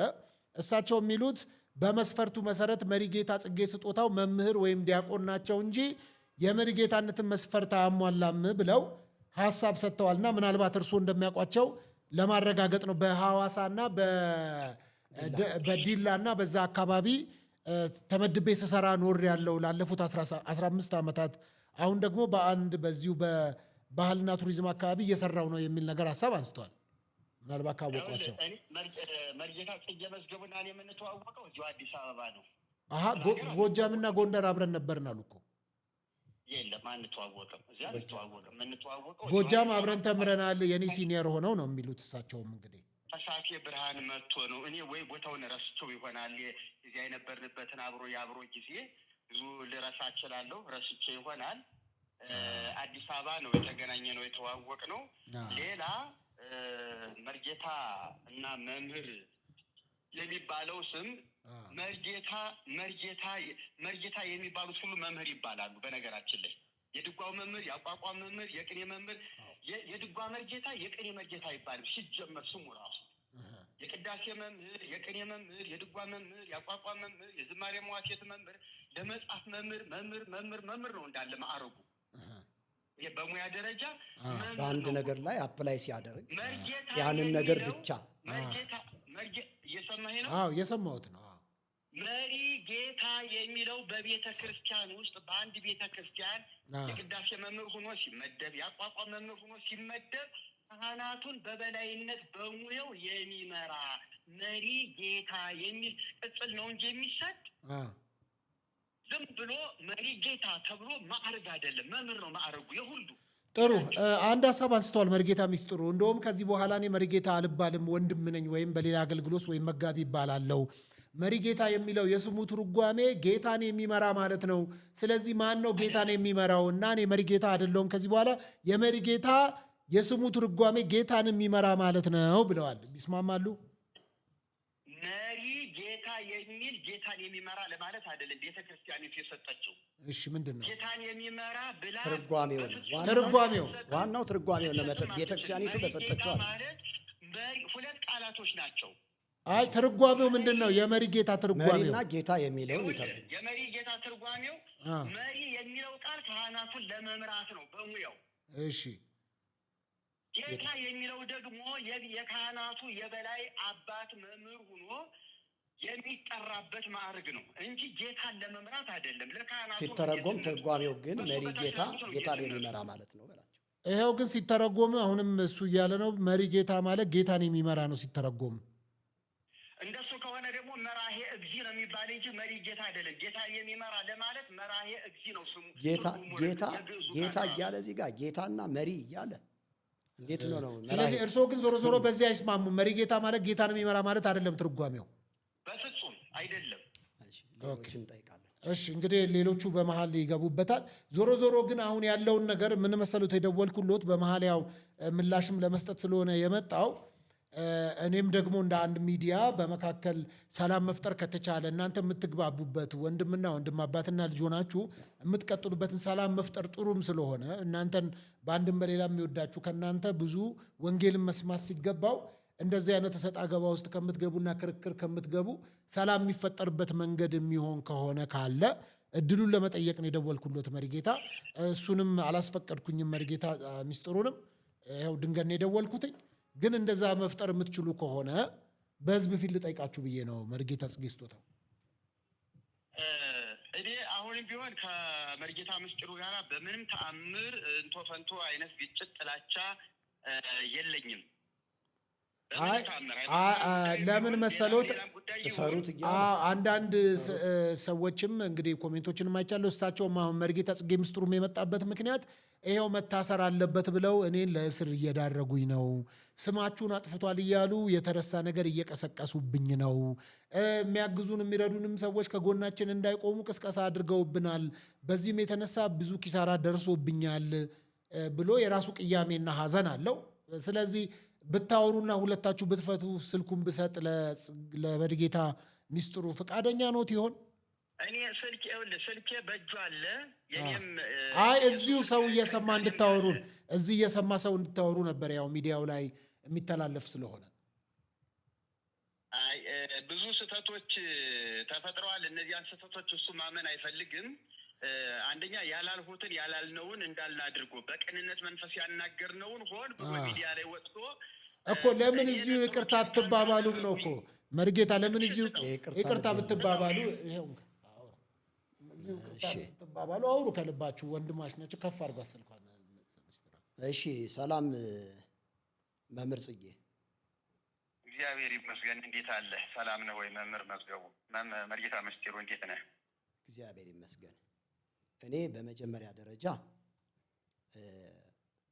ዲያቆን ጽጌ ስጦታው ነው እንጂ መሪጌታ አይደለም እኔ ያልኩ እንጂ ደብተራ ነው አላልኩም። ቀደምም ስናገር ቆይቻለሁ። ግን እናንተ ነገሩን እንደገና ለማጋጋል ያላልኩትን እንዳልኩት አድርጋችሁ ደብተራ ብሎኛል ሲሉ በጣም ነው ያዘንኩኝ። መዋሸት ምን አስፈለገ? ይሄ በጣም ነውር ነው። አንዲት ዲያቆን ነው የሚባለው፣ ሌሎች ደግሞ ብዙዎቹ መርጌታ ሳይሆኑ ደብተራዎች አሉ ነው ያልኩኝ እኔ ቃል በቃል። ከዚህ ያለፈ ግን ደብተራ ብሎኛል እከሰዋለሁ ሄታ ሳፈር ሳይቶኛል አልክ። ይሄ አይባልም። ሁለተኛውን ደረጃ ስናገር ቤት እንዳልፈረሰብኝ እንዳልተጎዳሁ 10 ሚሊዮን ብር የሚያወጣ ቤት ፈረሰብኝ ብሎ ከመንግስት ጋር ይጋጫል ብለህ አንድ እብድ ባህታዊ አንስተህ ምሳሌ አድርገህ ቅኔ ተቀይተህብኛል። በጣም ነው የማዝነው። በጣም እኔ ተጎድቼ ቤቴ ፈርሶ ችግር ደርሶብኝ ልጆቼ ከትምህርት ገበታቸው ተፈናቅለው፣ እስኪ እውነት ይህንን ሚዲያ የሚመለከት ኢትዮጵያዊ የሆነ ሁሉ የኔ ልጆች አዲሱ ገበያ ወደ አደባባዩ ወረድ ብሎ ምዕራፍ ትምህርት ቤት ላይ ሲማሩ የነበሩ በደረጃ ሲወጡ የነበሩ ልጆቼ ቤቱ ከመፍረሱ ጋር ተያይዞ ከትምህርት ገበታቸው ተፈናቅለው በማይረባ ስፍራ ገብተው እነሱን የመሰብሰብ ስራ ሰርቼ እንደገና አሁንም የቀን ስራ እየሰሩ ነው ያሉት። ሊስትሮም እየሰሩ ነው ያሉት። በቅንነት ያለውን ነገር ህዝብ እንዲያውቅልኝ ከመናገር ውጪ ለፖለቲካ አይደለም የተጠቀምኩበት። እኔ መንግስትንም ቢሆን የተከበረችውን የአዲስ አበባ ከተማ ከንቲባ ክብርት አዳነች አበቤንም የጠየቅኩትኝ ትብብር ነው የጠየቅኩትኝ። አላርስም፣ አልቆፍርም። ከዚህ በፊት እንደዚህና እንደዚህ የነበረ ሀብት የነበረ ሰው ነኝ። ዛሬ ግን በእንደዚህ ሁኔታ ጉዳት ደርሶብኛልና የተከበረው የሀገሪቱ መንግስትና ክብርት ከንቲባዋ ይሄንን በመረዳት ማረፊያ እንዲሰጡ ብዬ ትብብር ከመጠየቄ ውጪ ምንድነው ፖለቲካ የሰራሁት? አንተ ግን ከመንግስት ጋር ተንሸራቶ መውደቅ ፈልጓል ብለህ ቅኔ በመቀኘት እኔን አሳልፈህ ስትሰጠኝ በጣም ነው ያዘንኩት። ወንድምህ አይደለሁም? ወንጌልን እያገለገልክ እንደ አንድ ወንጌል አገልጋይ እንዲያው እኔ ባጠፋ እንኳን በየዋሃት መንፈስ ማቅናት ስትችል እንደዚህ ታደርጋለህ? እኔ ስሜታዊ ሁኜ እርግጥ ነው መምህር ጌታቸው የክሱን ቻርጅ ይዞ ሲመጣ ጠበቃለህ ብሎ ጠየቀኝ። መምህር ጌታቸው ከሳምንት በፊት እኮ አንተ ጋር መጥቼ የደረሰብኝን ሁሉ ችግር ነግሬህ ታውቃለህ፣ ራሱ አንተ ያደረክልኝን ታውቃለህ። እኔ ጠበቃ የምቀጥርበት ጉዳይ የለኝም፣ እባክህን ያንተ ጠበቃ ያዝልኝ ብዬ ስለው እሺ በቃ እነግርልሃለሁ አለ። ከዛ በሶስተኛ ቀን በአራተኛ ቀን ደወለልኝ። በቃ የኔ ጠበቃ ነግሬው እሺ ብሏል እና መንፈሳዊ ነገሮችን ጻፍና ይዘህልኝ አለኝ። ከዛ መንፈሳዊ ነገሮችን አንድ በአንድ በመረጃ አድርጌ ጽፌ 4 ኪሎ ድረስ ስመጣ እሱ ፕሮግራም ነበረው ይቅርታ አለኝ። እንደገና በበነጋው ደውሎ አይ አንተ ጴንጤ ስለሆንክ እኛ ኦርቶዶክስ ስለሆንን ጠበቃው ያንተን ጉዳይ አሊዝም ብሏል አለኝ። ቅዳሜ ሰኞ ፍርድ ቤት ልንቀርብ ባለቀ ሰዓት ቅዳሜን አለኝ። እንዴት እንደዚህ ታደርጋለህ ባለቀ ሰዓት ሌላ ሰው የምፈልገውን ስለው አይ ሲቀደም ጠበቃው የመጣ በጽጌ በኩል ነው፣ ስለዚህ ፈቃደኛ አይደለም አለኝ። ይህ ሪከርድ አድርጌዋለሁ፣ እያንዳንዱን የተነጋገርነው። ስለዚህ እኔ ወንድማችሁ አይደለሁም። ገንዘብ ባይኖረኝ ይብን ክሱ እንኳን የተለያየ ሆኖ አይደለም እንጂ የተለያየ ሆኖ ጠበቃው መያዝ ባይችል እንኳ ያለብኝን ችግር ተረድታችሁ እንደ ወንድም ከበር ልታደርጉልኝ ይገባ ነበር። በሌለኝ ነገር ላይ በዛ ስሜታዊ ሁኜ ያንን ነገር አንስቼዋለሁ ሚዲያ ላይ። ሳነሳውም በክፋት አይደለም ያነሳሁትኝ። ወንድሞች እኔን አግልለውኛል ብዬን የተናገርኩት እንጂ እኔ እንደዚህ ናቸው እንደዚያ ናቸው ብዬ አላልኩም። ሲቀደም እኔ ዲያቆን ጽጌ ስጦታው ማለት የራስ መጽሐፍ ዲያቆን አይደለም የሚለው እንዴ? ስለዚህ እኔ ዲያቆን ነው ማለት፣ ዲያቆን እኮ የተከበረ ስም ነው የኔ ወዳጅ። ዲያቆን እኮ በመጽሐፍ ቅዱስ እኮ ተጽፎ ምን ብዙ ዲያቆናቶች እኮ አሉ። እስጢፋኖስም እኮ ዲያቆን ተብሎ ተጠርቷል። ስለዚህ እንደ አንድ የወንጌል አገልጋይ ዲያቆን መባልህ ምንድን ነው ያናደደ? አንተ እውነት መርጌታ ከሆንህ የምርግትና ሙያ ካለህ ሂድ ደብር ነው ቤተ ክርስቲያኒቱን ወክለህ አንተ ስቦ ውዱስ ብለህ የቆምከው። አንድ መርጌታ ስቦ ውዱስ ብሎ ጸናጽል መዝሙር መቋሚያ ያልወዘወዘና እንዲሁም ደግሞ በቤተ ክርስቲያኒቱ ስርዓት መሰረት አደራረስ የሚባለውን ይዞ መቆም ካልቻለ እንዴት ነው መርጌታ ሊባል የሚችለው? አንተ እውነት እምሪ ሰሳኔር ብለህ ከመጀመሪያ ጀምሮ መቋሚያና ጸናጽል ተምርሃል ወይ ነው የኔ ጥያቄ። ስለዚህ እዚህ ጋር በመጽሐፈ ዚቅ ወመዝሙር ገጽ 144 ላይ ተቀምጦ ያለውን የዜማ ትምህርት ለማንሳት ሞክረሃል። ንዑንስ ግድላቲ ብለህ ስለዚህ ንዑንስ ግድላቲ የሚለውን ራሱ እኔ በዜማ ብትልልኝ እዚሁ በሚዲያ ፊት በእውነት ይቅርታ ጠይቃለሁ። እስኪ በዜማ በልልኝ ይሄንን አዚምልኝ።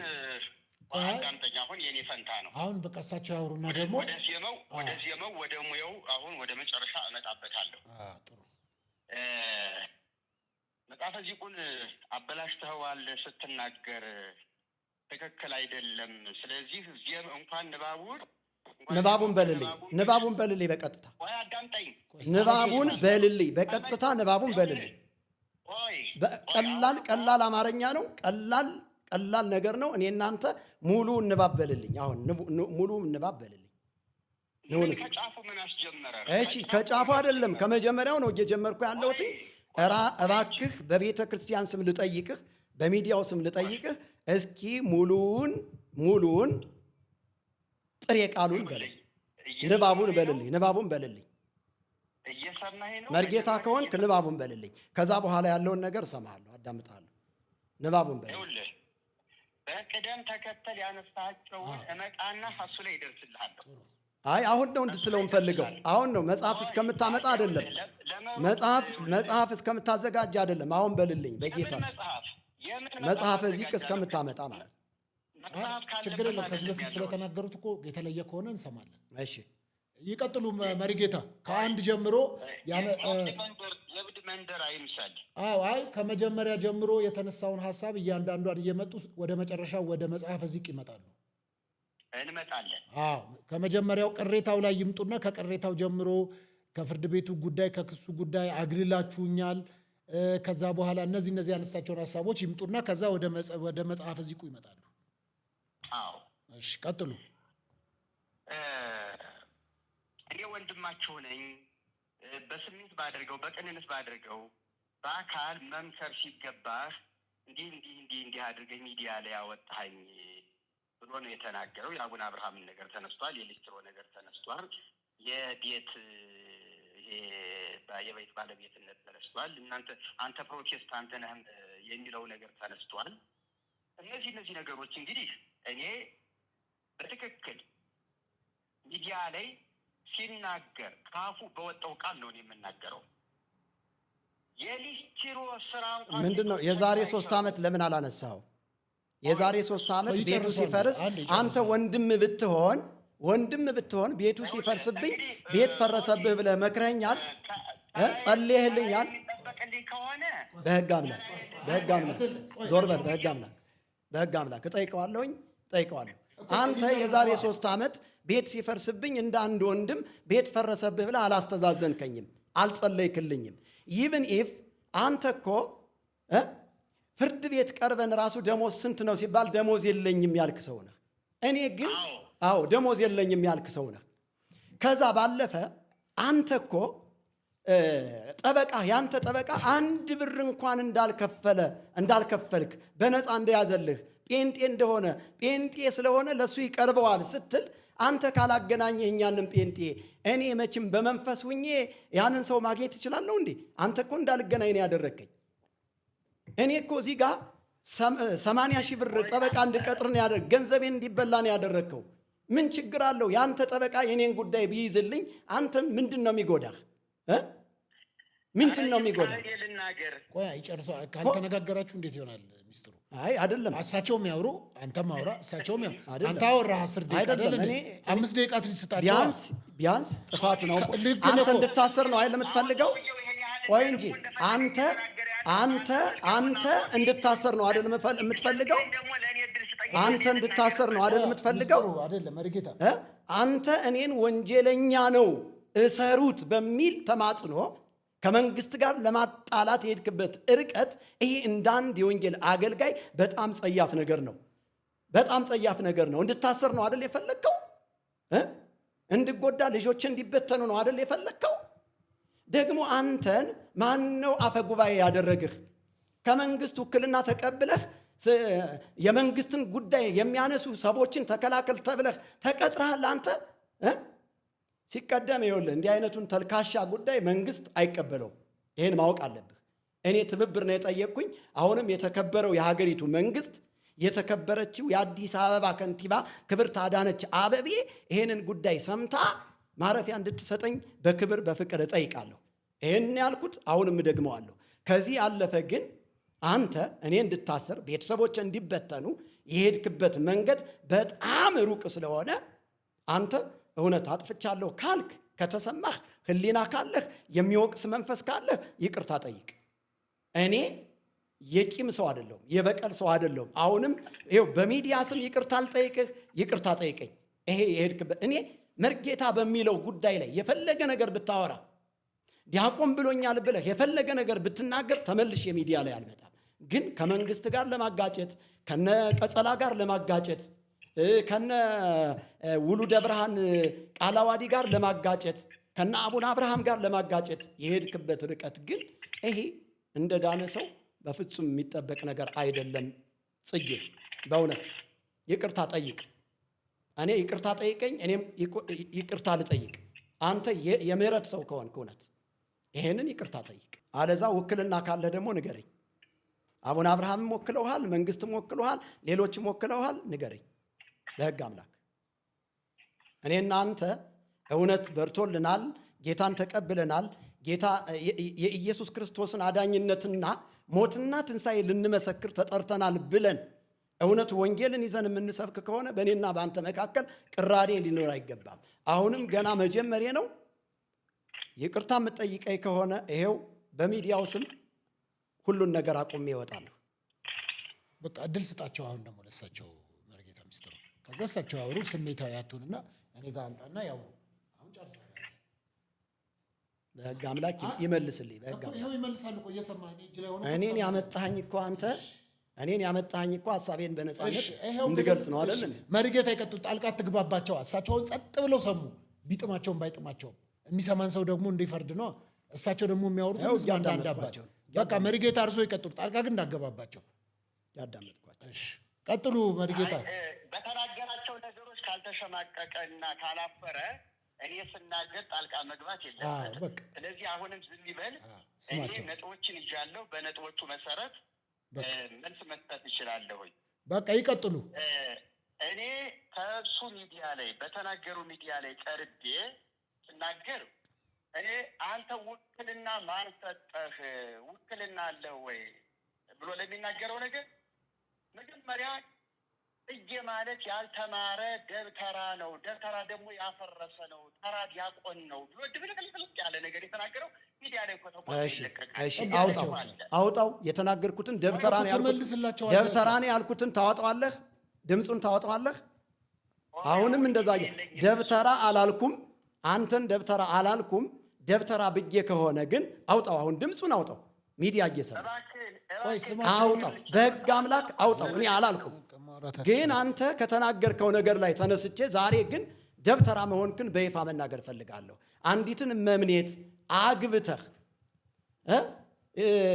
ድንግልናዋን ወይም ደግሞ ምንኩስናዋን አስፈርሰህ ያገባ ሰው ነህ። ስለዚህ ደብተራ ልትባል ይገባሃል። አንተም አፍራሻ ልትባል ይገባሃል ከተናገርከው ንግግር። ከዛ በኋላ ስለሰማሁት ነው። አቡነ አብርሃም ራሱ እንደዚህ ነን ተጣልተናል፣ ለምን መነኩሲትን አገባ ብለው ብለሃል። ስለዚህ መነኩሴ ማግባት አፍራሻነት አይደለም? አይደለም? በምንኩስና ቅድስና ታምናለህ እንዴ? አላምንም። እኛ እኮ በቤተ ክርስቲያኒቱ አውድ ሆነን ነው እያወራን ያለ ነው አይደል እንዴ? በቤተ ክርስቲያኒቱ አውድ መሰረት ነው። ከወንጌል አውድ ከሆነ ታዲያ ደብተራ ብትባል ለምንድን ነው የቆጨህ እንዴ? ለምን ትዋሻለህ? ለምን ዋሻለሁ? አንተ እኮ ነው የዋሸኸው እኮ። ደብተራ አይደለሁም ካልክ እኔ የዛን ሰዓት ደብተራ አላልኩም። አሁን ግን መነኩሲቷን አስፈርሰሃል። እኛ እኮ ቤተ ክርስቲያኒቱ ውስጥ ያለውን ስርዓት ነው እያወራን ያለ ነው አይደል እንዴ? የቤተ ክርስቲያኒቱን ስርዓት ነው እየተነተንን ያለ ነው። ግድ ለመርጌታ አሁን ህዝቡ የሚሰማ አለ። አላወራም ከሱ ጋር አላወራም። አለዚያ አቋርጥ። በቃ እኔ አሁን ልትጠይቀኝ የሚገባህን ነገር ከጠየቀኝ ጠይቀኝ። አለዛ ስማ፣ እኔ ግጭት አልፈጥርም። እርቅ የሚገባው ሰው አይደለም። እርቅ የሚገባው ሰው የሚያችሁ ሰው ይታዘባቸዋል። ምን ይላቸዋል ሰው እንደ ይቅርታ ጠይቃቸውና አንቺው ታመጪው አንቺው ታሮጪ አይደለም። እኔ እንድትታረቁ በፍቅር ትልልቆች እናንተ ወንጌል ናችሁ። ነገር እንድታረቅ ከፈለክ ሚዲያ ላይ ሳይሆን አቅርበ ማገናኘት ነበረብህ። ግን የተናገረውን ነገር ነው የማወራው። በተናገረው ነገር እነሳለሁ። ውሸት እኮ አይደለም አንተ ተናገርከው እኮ። በቃ መርጌታ እንግዲህ መርጌታ ሚስጥሩም ትንሽ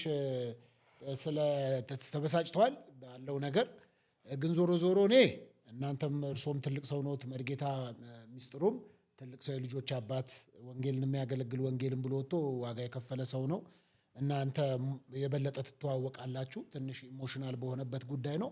ዞሮ ዞሮ ሰላም ብትፈጥሩ የሚል ሐሳብ ይዤ ነው እኔ እርሶ ጋር የደወልኩት። ድንገት ነው የደወልኩት እውነት ለመናገር ቀረጻ መካከል። ምክንያቱም በሌሉበት እርሶም ከተነሳ ስሞት ለምን ሰላም አትፈጥሩም ብዬ ነው እኔ።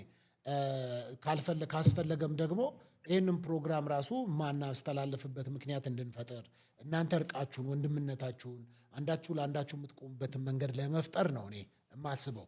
ዝም ብሎ የሚዲያ ጋጋታ ብቻ ከመሆን እናንተ ክርስቶስ ኢየሱስ ደሙን ያፈሰሰላችሁ ዋጋ የከፈላችሁ የእሱንም ከድሮ ጀምሮ አውቃለሁ፣ የእርሶንም አውቃለሁ። ከዛ አንጻር እንደው እኔ የእናንተን ያህል ልብም ባይኖረኝ የአገልግሎት ዘመንም ባይኖረኝ በቃ ለወንጌል የከፈላችሁትን ዋጋ ስለሚገባኝ ከዛ አንጻር ነው መርጌታ እኔም እርሶ ጋር የደወልኩትና የመጨረሻ የፍቅር ቃል ካሎት አስተላልፉለት። አይ አሁን ምንም የምለው ነገር የለኝም። የሚበቃውን ያህል ተናግሯል፣ ተንፍሷል፣ እፎይ ብሏል። የሚጨምረው ካለ ደግሞ በሚዲያ የሚያስተላልፈው ካለ በሚዲያ ይልቀቅ እንጂ አሁን በዚህ ሁኔታ መግባባትም መነጋገርም አንችልም። አይ እንድትግባቡም ብቻ ሳይሆን ያው እናንተ እርስ በርስ የምትደዋወሉ ናችሁ። ግን ለአድማጭ ለተመልካችም በዚሁ አጋጣሚ የሚናገሩት ካለ ስሞትም ስለተነሳ እድል ስጦት።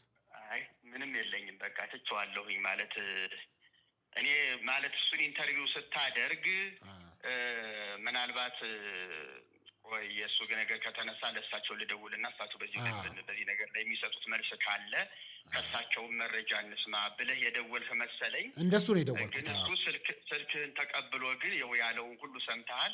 እኔም ሪከርድ አድርጌዋለሁ በነገራችን ላይ እንዲሁ ዝም ብሎ አይደለም አላልሁም ደግሞ ስለሚል ሪከርድ አድርጌ ይዣለሁኝ እና አንተ ላይ የተለቀቁትን የእሱን ፕሮግራሞችም ደግሞ እንደገና በሚገባ እሰማለሁ። የሚናገረውን ያህል ይናገር። ከመንግስት ጋር አያያዘው ከምንም ጋር አያያዘው እንዴ እሱ ዝም ብሎ ስለኔ ብዙ ነገር ያን ያህል ሲናገር ለምንድን ነው ዝም ማለትም? አንደኛ እሱ የተናገረው እውነት ይመስላል። እኔ ማስተባበያ መስጠት አለብኝ። አቡነ አብርሃምን አውቃቸዋለሁ። ጫት አይቅሙም። ጫት በፍጹም አይተውትም አስበውትም አያውቁም። ከአቡነ አብርሃም ጋር ከቆሎ ትምህርት ቤት ጀምረው አብረን እስክንመረቅ ድረስ ህይወታቸውን አውቃለሁ። በስራ ላይም ሆነን አብረን እንተዋወቃለን። ይሄ ነገር አደገኛ ነገር ነው፣ ጥሩ አይደለም። ከሆነ ደግሞ ማስረጃዎች መቅረብ አለባቸው ነው የኔ አባባል።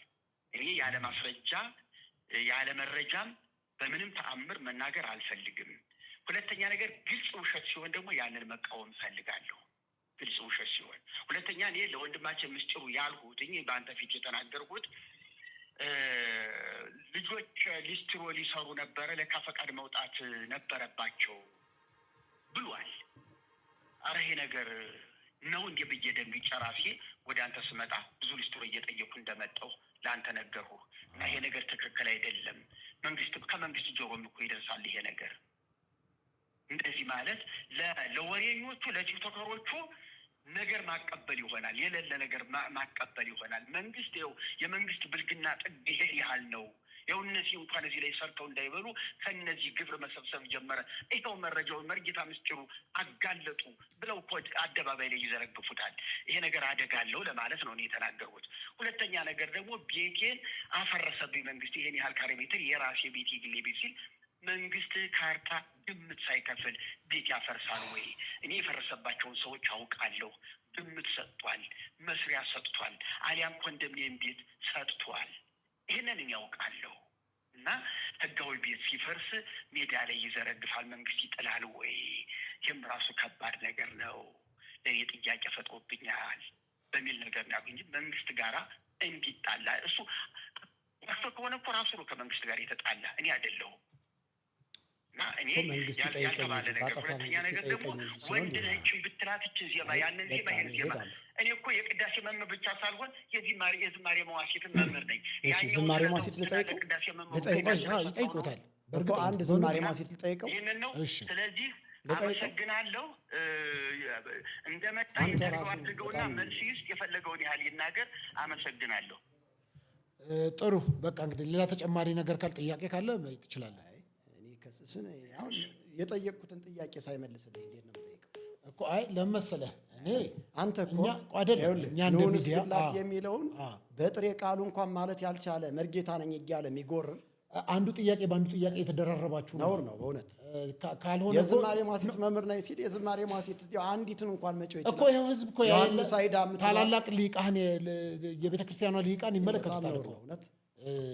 ግን ምንድነው ዞሮ ዞሮ እኔ እርቅ እንድትፈጥሩ ሰላም እንድትፈጥሩ እሱንም አስፈቅጄ ነው አንተ ነው የደወልኩት። ስለና አቡነ አብርሃም እሱ ስለና አቡነ አብርሃም ተወካይ መስሎ አውቃቸዋለሁ አብረን የተማርነው ከሰሱት በሚል ተማጽኖ ከሚጮህ እሱ ራሱና አቡነ እንድሪያስን እኮ በቀብረዋል፣ ለሙስሊም ታቦት ሽጠዋል እያለ ሲል የነበረ ነው። እና እኔ አሁን እሱ ይሄንን በመናገሩ በጣም ያሳዝናል።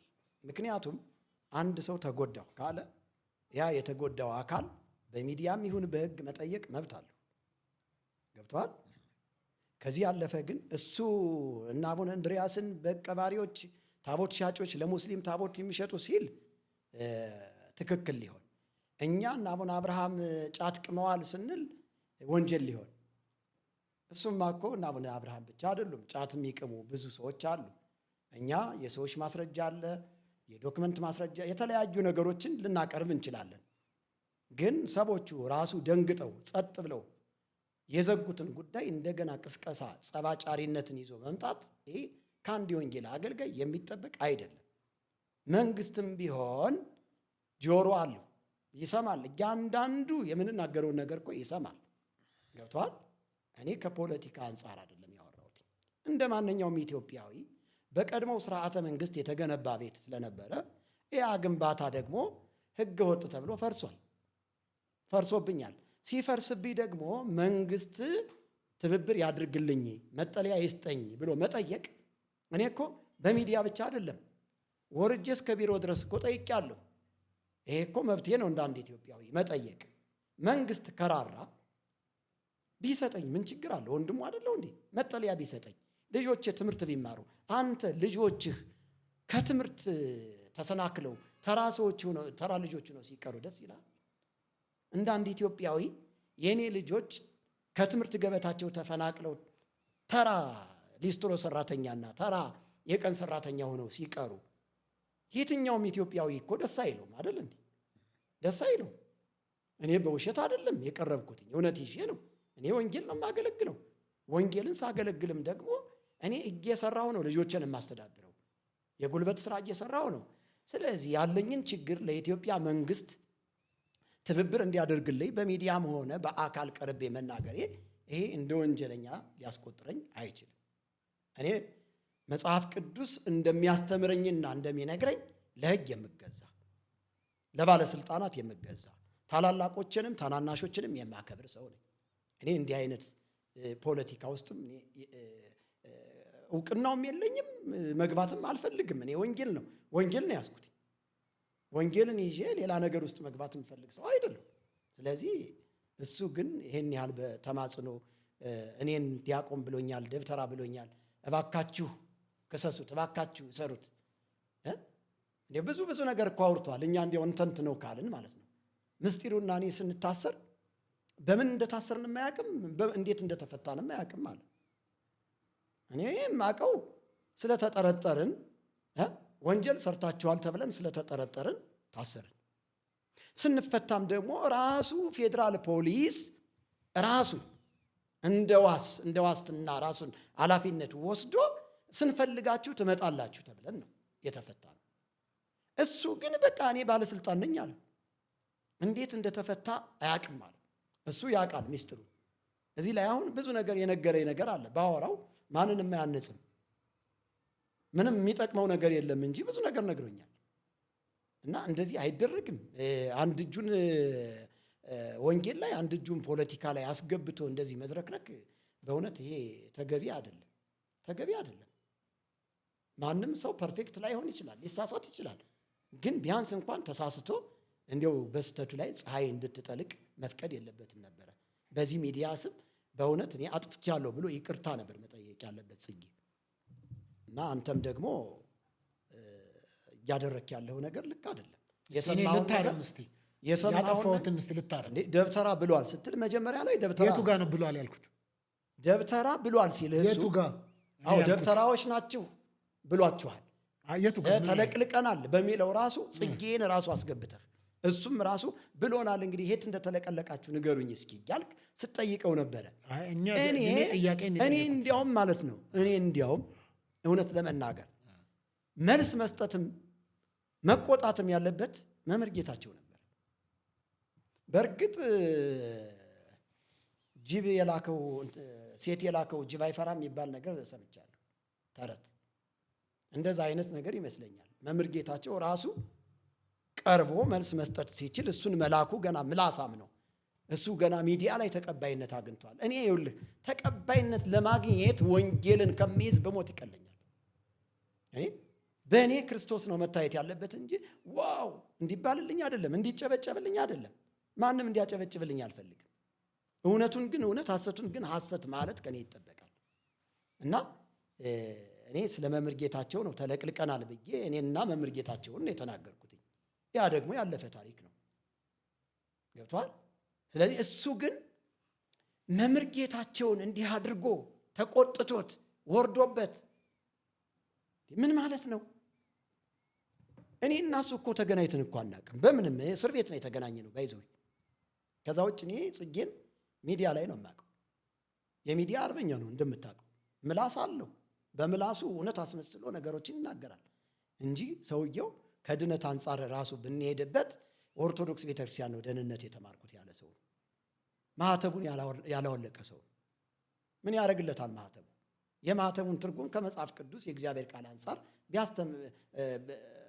ቢፈታልን ጥሩ ነበር። ጽጌ ይብን ተንበርክኮ መጸለይ የሚችል ሰው አይደለም። ተንበርክኮ መጸለይን እንደ ወንጀል፣ ልሳን መናገርን እንደ ወንጀል፣ የጸጋ ስጦታዎችን እንደ ወንጀል፣ ጥምቀትን እንደ ወንጀል የሚቆጥር ሰው ነው ይሄ ሰውዬ። ስለዚህ ኦርቶዶክስ ከሆነ ኦርቶዶክስ ነኝ ብሎ እዛው ይቅርታ ጠይቆ ኦርቶዶክስ ውስጥ ሆኖ ነው ማገልገል ያለበት። በዚህ መንግስት በሰጠን ነፃነት ራሳችን ፍቃድ አውጥተን በወንጌላውያን አማኞች ታዛ ውስጥ ተጠልለን ወንጌል እያገለገልን ያለ ነው። እሱም በከሳቴ ብርሃን ሚኒስትሪ አሁን ወደ በእኛ ቃለ ጉባኤ እንደምንም ብለው ወደ ቤተ ክርስቲያን እንትን ብለውታል፣ ቀይረውታል። በዛ በከሳቴ ብርሃን ቤተ ክርስቲያን ውስጥ ተጠልሎ ያለ ሰው ነው። እኔ ይቅርታ አድርግልኝና ጽጌንና ጌታቸውን ስመለከት ካህኑ ኤሊ ነው ትዝ የሚለኝ። ካህኑ ኤሊ ልጆቹ ምናምንቴዎች ነበሩ ይላል። አይገርምህም? ምናምንቴዎች። እስኪ ጽጌንና ጌታቸውን እስኪ ፍሬያቸው ምንድን ነው ብለህ እስቲ ጠይቃቸው። እስቲ አሁን ከሳቴ ብርሃን የሚባል ራሱ ምድር ላይ አለ? ከሳቴ ብርሃን የሚባል ቤተ ክርስቲያን አሁን ምድር ላይ አለ? የለም። እርስ በራሳቸው ተቧግሰው፣ እኔ ገና ብዙ የምናገረው ነገር አለ። እርስ በራሳቸው ተደባድበው በጥቅም ምክንያት ብትንትናቸው ወጥቶ አሁን ሁሉም በየቤታቸው ነው ያሉ። ይብን ኦፊስ እንኳን የላቸውም። በዚህ ሰዓት ኦፊስ እንኳን የላቸውም። ግበ ከረየ ወደ ሀየ ወይ ወድቅ ውስተ ግብ ዘገብረ፣ ጉድጓድን ቆፈረ በቆፈረውም ጉድጓድ ገባ ይላል። ወንድሜ ክፋት ለማንም ቢሆን አይበጅም። ተንኮል ለማንም ቢሆን አይበጅም። ሃማ መርዶክዮስን ለማሰቀል ጽድት ያለ ከፍ ብሎ ህዝቡ እንዲያየው ያማረ መስቀል እንጨት ጠርቦ አዘጋጅቶ ነበረ። ተመልከተው። ግን እግዚአብሔር አዋጁን ገልብጦ ራሱ እንዲጠረቅበት ራሱ እንዲሰቀልበት ነው ያደረገው። ምናልባትም እግዚአብሔር እውነተኛ ዳኛ፣ የድሃ አደጎች አባት፣ የምስኪኖች ረዳት ስለሆነ እሱ በቆፈረው ጉድጓድ ራሱ ሊገባበት ይችላል። እሱ ባዘጋጀው መስቀል ራሱ ሊሰቀልበት ይችላል። እውነት ምን ጊዜም ቢሆን አሸናፊ ነች የኔ ወዳጅ። ስለዚህ እንዲያው ፍሬያችን ቢታይ ጥሩ ነው። ወይም ፍሬሆሙ ተአምርዎሙ፣ ከፍሬያቸው ታውቋቸዋላችሁ ነው የሚል። እስኪ አንድ ሰው ከሳቴ ብርሃን ውስጥ ደህንነት ተምሮ የውሃ ጥምቀት ወስዶ ደቀ መዝሙር የሆነ እስኪ ይዞ ይምጣ። በጌታስ 30 ምናምን ዓመቱ ነው ከሳቴ ብርሃን የሚባል ተሐድሶ የምናውቀው። እንዲያውም እኔ አንዳንድ ተሐድሶችና አንዳንድ ሰዎች አንተ ጉዳዩን አነሳኸው እንጂ ብዙዎቻችን ቆስለናል፣ ብዙዎቻችን ከሳቴ ብርሃን ላይ መከራ በልተን ስደት ደርሶብን ተርበን በግፍ ገንዘብ ተሰብስቦብን የወጣ ነው የሚሉ ገና ይመጡለታል። እውነት ለመናገር ማለት ነው። ከሳቴ ብርሃን ተሐድሶ የሚባል ተቋም ውስጥ የትኛው ሰው ነው ደህንነት ተምሮ ደቀ መዝሙር የሆነ ብለህ ጠይቅልኝ እስኪ። የለም፣ ፍሬ የሚባል የላቸው። መጨረሻቸው የኤሊ ዕጣ ፈንታ ነው የሚወድቅባቸው እነዚህ ሰዎች። ስለዚህ ወንጌልን ይዘናል ካሉ እንደገና ሪቫይቭ አድርገው ወንጌልን በታማኝነት ቢሰሩ ይሻላቸዋል። በወንጌል መቀለድ ቢበቃ ይሻላል። በማይቀለድበት ነገር አይቀለድም። እኔ ሰማያዊ ዜጋ ነኝ። እኔ ዳግም የተወለድኩኝ የእግዚአብሔር ልጅ ነኝ። ደግሞ በወንጌል በክርስቶስ የሚመጣብኝን ሰው ድርድር አላቅም። እውነቱን እውነት ሐሰቱን ሐሰት ብዬ አፍረጥርጬ እናገራለሁ። አሁንም ይውጣ፣ የትኛውም ሚዲያ ላይ ይውጣ፣ አንተ ላይ ይውጣ፣ ቀጥላለሁ። እየዋሼ ተቀባይነትን አያገኝም። በውሸት የሚከብር እግዚአብሔርም የለም። አትዋሽ ተብሎ ከተጻፈ አለመዋሸት ከሱ ሊጠበቅ ይገባል ነው የምለው ወዳጅ። በጣም ጥሩ። እንግዲህ ሀሳቦቹ እንግዲህ የጨረስን ይመስለኛል። እንግዲህ በስተመጨረሻ የምታስተላልፈው ነገር ካለ ጨርስ። እኔ በስተመጨረሻ የማስተላልፈው ገና እግዚአብሔር ከእናቴ ማህፀን ጀምሮ እግዚአብሔር ያየልኝ የወንጌል አገልጋይ እንደሆንኩኝ አምናለሁ። አባቴ ቄስ መዝገቡ ገላው ምንም ባይበራለት እንኳን ይህ ልጅ ቤተ ክርስቲያንን ማገልገል አለበት ብሎ ከልጅነት ከ7 ዓመት ጀምሮ ቆሎ ትምህርት ቤት አስገብቶኝ በዛ የቆሎ ትምህርት ቤት ሂደት ውስጥ ጽዋትወ ዜማዎችን ተምሬ ቅኔውን ተምሬ ድጓውን፣ ጾመ ድጓውን፣ ምዕራፉን፣ አቋቋሙን አጠናቅቄ ቤተ ክርስቲያን ከልጅነት ጀምሮ ሳገለግል የነበርኩ ሰው ነኝ። ምንም እውነት ባይበራለትም አባቴ ለእግዚአብሔር ነው የለየኝ። እግዚአብሔር የተባረከ ይሁን። በብዙ ምታታዊና ጋንንታዊ ስራዎችም ባልፍ በዛ ቤተ ክርስቲያን እውነት መስለው የታዩኝን ነገሮች ይዤ እንኳን ባሳልፍ አሁን የበራልኝ ወንጌል ደግሞ የበለጠ ክርስቶስን እንዳውቀውና ከክርስቶስ ጋር የምኖርበትን ሰማያዊ ቤት እያየሁኝ ሩጫዬን በትዕግስት ለመሮጥ አምኜና ተማምኜ የምኖር ሰው ነኝ። ወንጌል ነው የማገለግለው እና እኔ በጣም ዛሬ ልናገር የምፈልገው ነገር በተለይ ከዚህ በፊትም ችግር ደርሶብኛል። ልጆቼ ተበትነዋል። እየተራብኩ ነው። ሽንት ቤት እስከ ማደር ድረስ ደርሻለሁ ስል ወንጌል ምኑን ያክል ዋጋ እንደሚያስከፍል እየተናገርኩ ነው እንጂ እየለመንኩ አይደለም። ሙሉ አካል አለኝ፣ ይሰራለሁ። ይልቁንስ ሰዎች ገንዘብ ከሚሰጡኝ ስራ ቢሰጡኝ ደስ ይለኛል። ለፍቼ ደክሜ ላቤን ጠብ አድርጌ ሰርቼ ያገኘሁት ገንዘብ ነው የሚጣፍጠኝ። እኔ መርጌታ ምስጢሩ መዝገቡ ሰውን ስረዳ ይኖርኩ ሰው ነኝ። ሰውን ሳግዝ ድሃዎችን ሳነሳ ይኖርኩ ሰው ነኝ። ስንት 30 ምናምን ሰራተኛ የነበረ ሰው ነኝ። ስንት ድርጅት የነበረ ሰው ነኝ። ነገር ግን ያ ሁሉ እንደ ጉድፍ ተቆጥሮ አሁን የወንጌል አገልጋይ ሆኗል ምስጢሩ መዝገቡ። በዚህ ሂደት ውስጥ እኔ ልመና እየለመንኩ ሳይሆን ወንጌል ምኑን ያክል ዋጋ እንደሚያስከፍል ሰዎቹ አውቀው በዚህ የህይወት ምስክርነት ጸንተው ከጌታ ጋር እንዲኖሩ ከማሰብ አንጻር ነው እየተናገርኩ ያለሁት። የኔ ወዳጅ ይብን ዲቫይን ሾው መልቲሚዲያ ሶፎንያስ ሞላልኝ የሚያቀርበው ሚዲያ ላይ ተመላልሽ የምመጣ የኔ ሚዲያ ስላላደገ ነው። ጴንጤው እኮ እውነት ቢተባበር የኔን ሚዲያ ማሳደግ አይችልም። ጽዮን ቲቪ ኢትዮጵያ እስኪ በገንዛ አንደበትህ እስቲ ተናገር። ጽዮን ቲቪ ኢትዮጵያ የሚለውን ዩቲዩብ ቻናል እንዴው ሰብስክራይብ አድርጉለት ብለህ ተናገር። እውነት አንተ ልብ ካለ። እሺ፣ ኢትዮጵያን ኤርትራውያን በመላ ዓለም የምትገኙ ሁላችሁንም እንግዲህ ወንድማችን ምስጢሩ መዝገቡ ጽዮን ቲቪ ኢትዮጵያ የሚባል የዩቲዩብ ቻናል አለው። አግዙት፣ ከጎኑ ቆሙ። ሼር፣ ሰብስክራይብ፣ ላይክ አድርጉለት። በግልም በስልክ ቁጥሩ ስንት ነው ስልክ ቁጥር? 0913 21 45 11። ስለዚህ እንደተናገረው የገንዘብ እርዳታ ብቻ ሳይሆን ስራ ያላችሁ ሰዎች ስራ ስጡኝ። ጂፕሰም ትሰራለህ? ጂፕሰም ቦርድ ኢንስታሌሽን፣ ግንባታ በእውነት በእግዚአብሔር ይሄው ማስታወቂያ።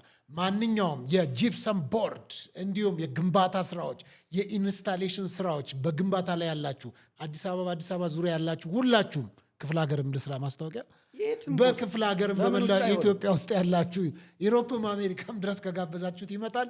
ከልጆቹ ጋር ሆኖ ከጓደኞቹ ጋር ሆኖ መጥቶ ይሰራላችኋል ስራ። በጣም ባለሙያ እሱም አብሮኝ ነው የሚሰራ፣ ልጆቼም አብሮኝ ነው የሚሰሩት፣ እኔም እሰራለሁ። በቃ እኔ በስራ ማምን ሰው ነኝ። ይሄው ማስታወቂያ ሰርቻለሁ በነፃ ጌታ ይመስገን። ስለዚህ በዚህ ያሰሩኝ በቃ ስራ ፈልጋለሁ። በዚህ ስልክ ቁጥር በመደወል ስራ አሰሩት። ሁል ጊዜ አሳ እየጠመዳችሁ መስጠት ሳይሆን አጠማመዱን አሳዩኝ ነው። ስራ ስጡት፣ አግኙት፣ አውሩት። ሰው ሲከፋው ሰብስክራይብ ያድርጉልኝ። ይሄው ጽዮን ቲቪ ኢትዮጵያን ሰብስክራይብ አድርጉ አልኩኝ። በቃ ከዚህ ቀን ጀምሯል። ከዚህ ቀን አሁን ስንት ነው ሰብስክራይብ? ወደ 8000 ምናምን። 8000 ብዙ ነው። በቃ ጨምራል እያለ ጨምራል። ይጨምርልኝ። በደንብ ይደግ እንዳንተ በደንብ ይደግ። ወንጌል ነው የምሰራበት። ገብተው እዛ ጋር የተጫኑትን ነገሮች ሰዎች እያዩ ይባረኩባቸው፣ ይማሩባቸው። በጣም ጥሩ። እንግዲህ የግል ታሪኩን፣ አስተምህሮቶቹን፣ የትላንትና ህይወቱን፣ ምስክርነቶች ምናምን በብዙ አለ አይቻለሁ። እዚህ ኢንተርቪያችንም እኮ ጭነህ አይቻለሁ እኮ ድሮ በፊት። በቃ ይህንም ትጭናለህ፣ ችግር የለም። ትሰጠኛለህ። ምን ችግር አለ? ምንም ኖርማል ነው። ምንም አትጨነቅ በዚህ። እኔ ከልብ ነው የምወድህ የማከብርህ።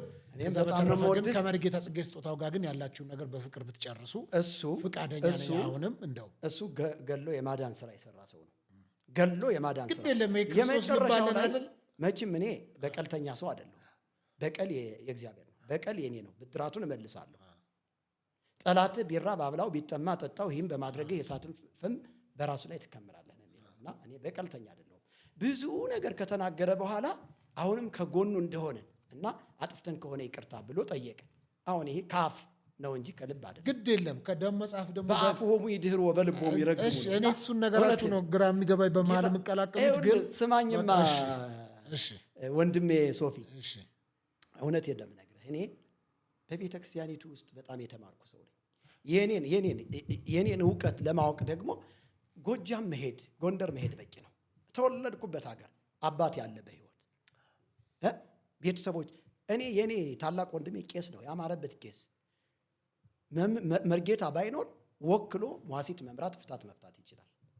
ሴቱ እህቶቻችን ራሱ ግዕዝ ያወራሉ። የኛ አባታችን በጣም ሊቅ ነው፣ የመጨረሻ ቄስ ነው ተብሎ የሚጠራው፣ ግን የምርግትናው ሙያ ተምሮታል፣ ዜማውን።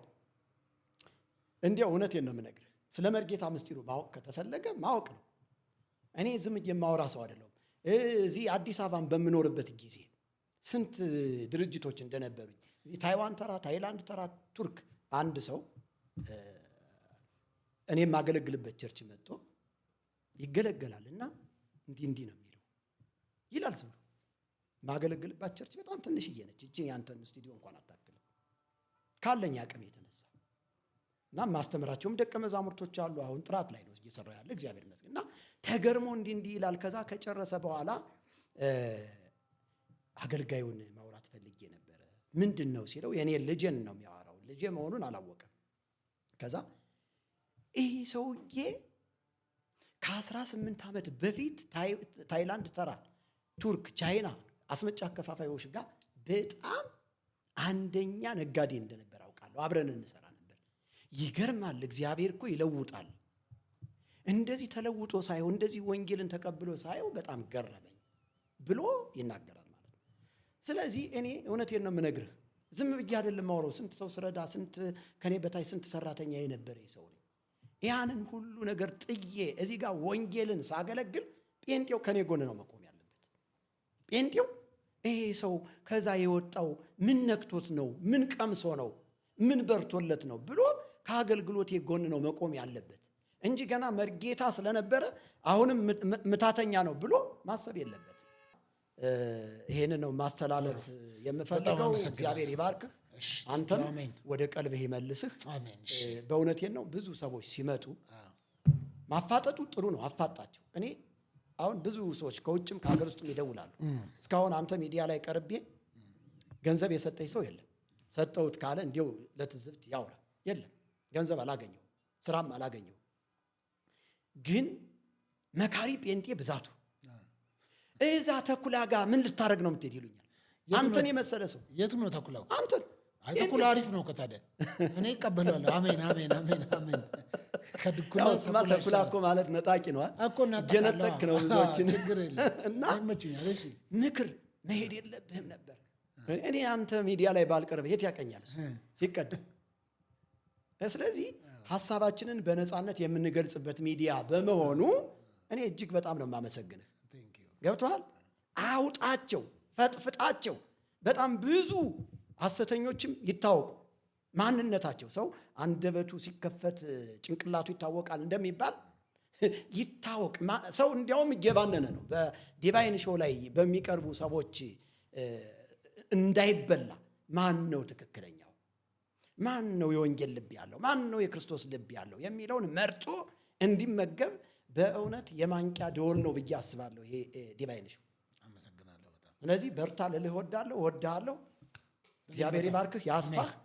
አንዳንድ ነገሮችን አግዘኝ። በባለፈውም ቃል ገብተህ ምንም አላረክልኝም። ይኸው በሚዲያ ስም አግዘኝ ይልሃል። እንተጋገዛለን። ይኸው ከሰብስክራይብ ጀምረናል። ተመልካቾች እንግዲህ ኢትዮጵያን ኤርትራን በመላው ላይ የምትገኙ ሁላችሁንም በጣም አመሰግናለሁ። እንግዲህ ወንድማችን ሚስጥሩ መዝገቡ ጋር ጥሩ ቆይታ ነበረን። እንግዲህ የሚቀጥለውን ክፍል ደግሞ ምን ላይ እንደደረስን አሳውቃችኋለሁ። አብራችሁን ስለነበራችሁ አመሰግናለሁ። መልካም ጊዜ። ሚስጥሩ መዝገቡ ሁልጊዜም ደግሞ ክፍት ነው ሚዲያችን፣ በሁሉም ነገር አለው። ደግሞ በሚቀጥለው መተህ ታስተምራለህ፣ ትሰብካለህ። ደስ ይለኛል። አመሰግናለሁ።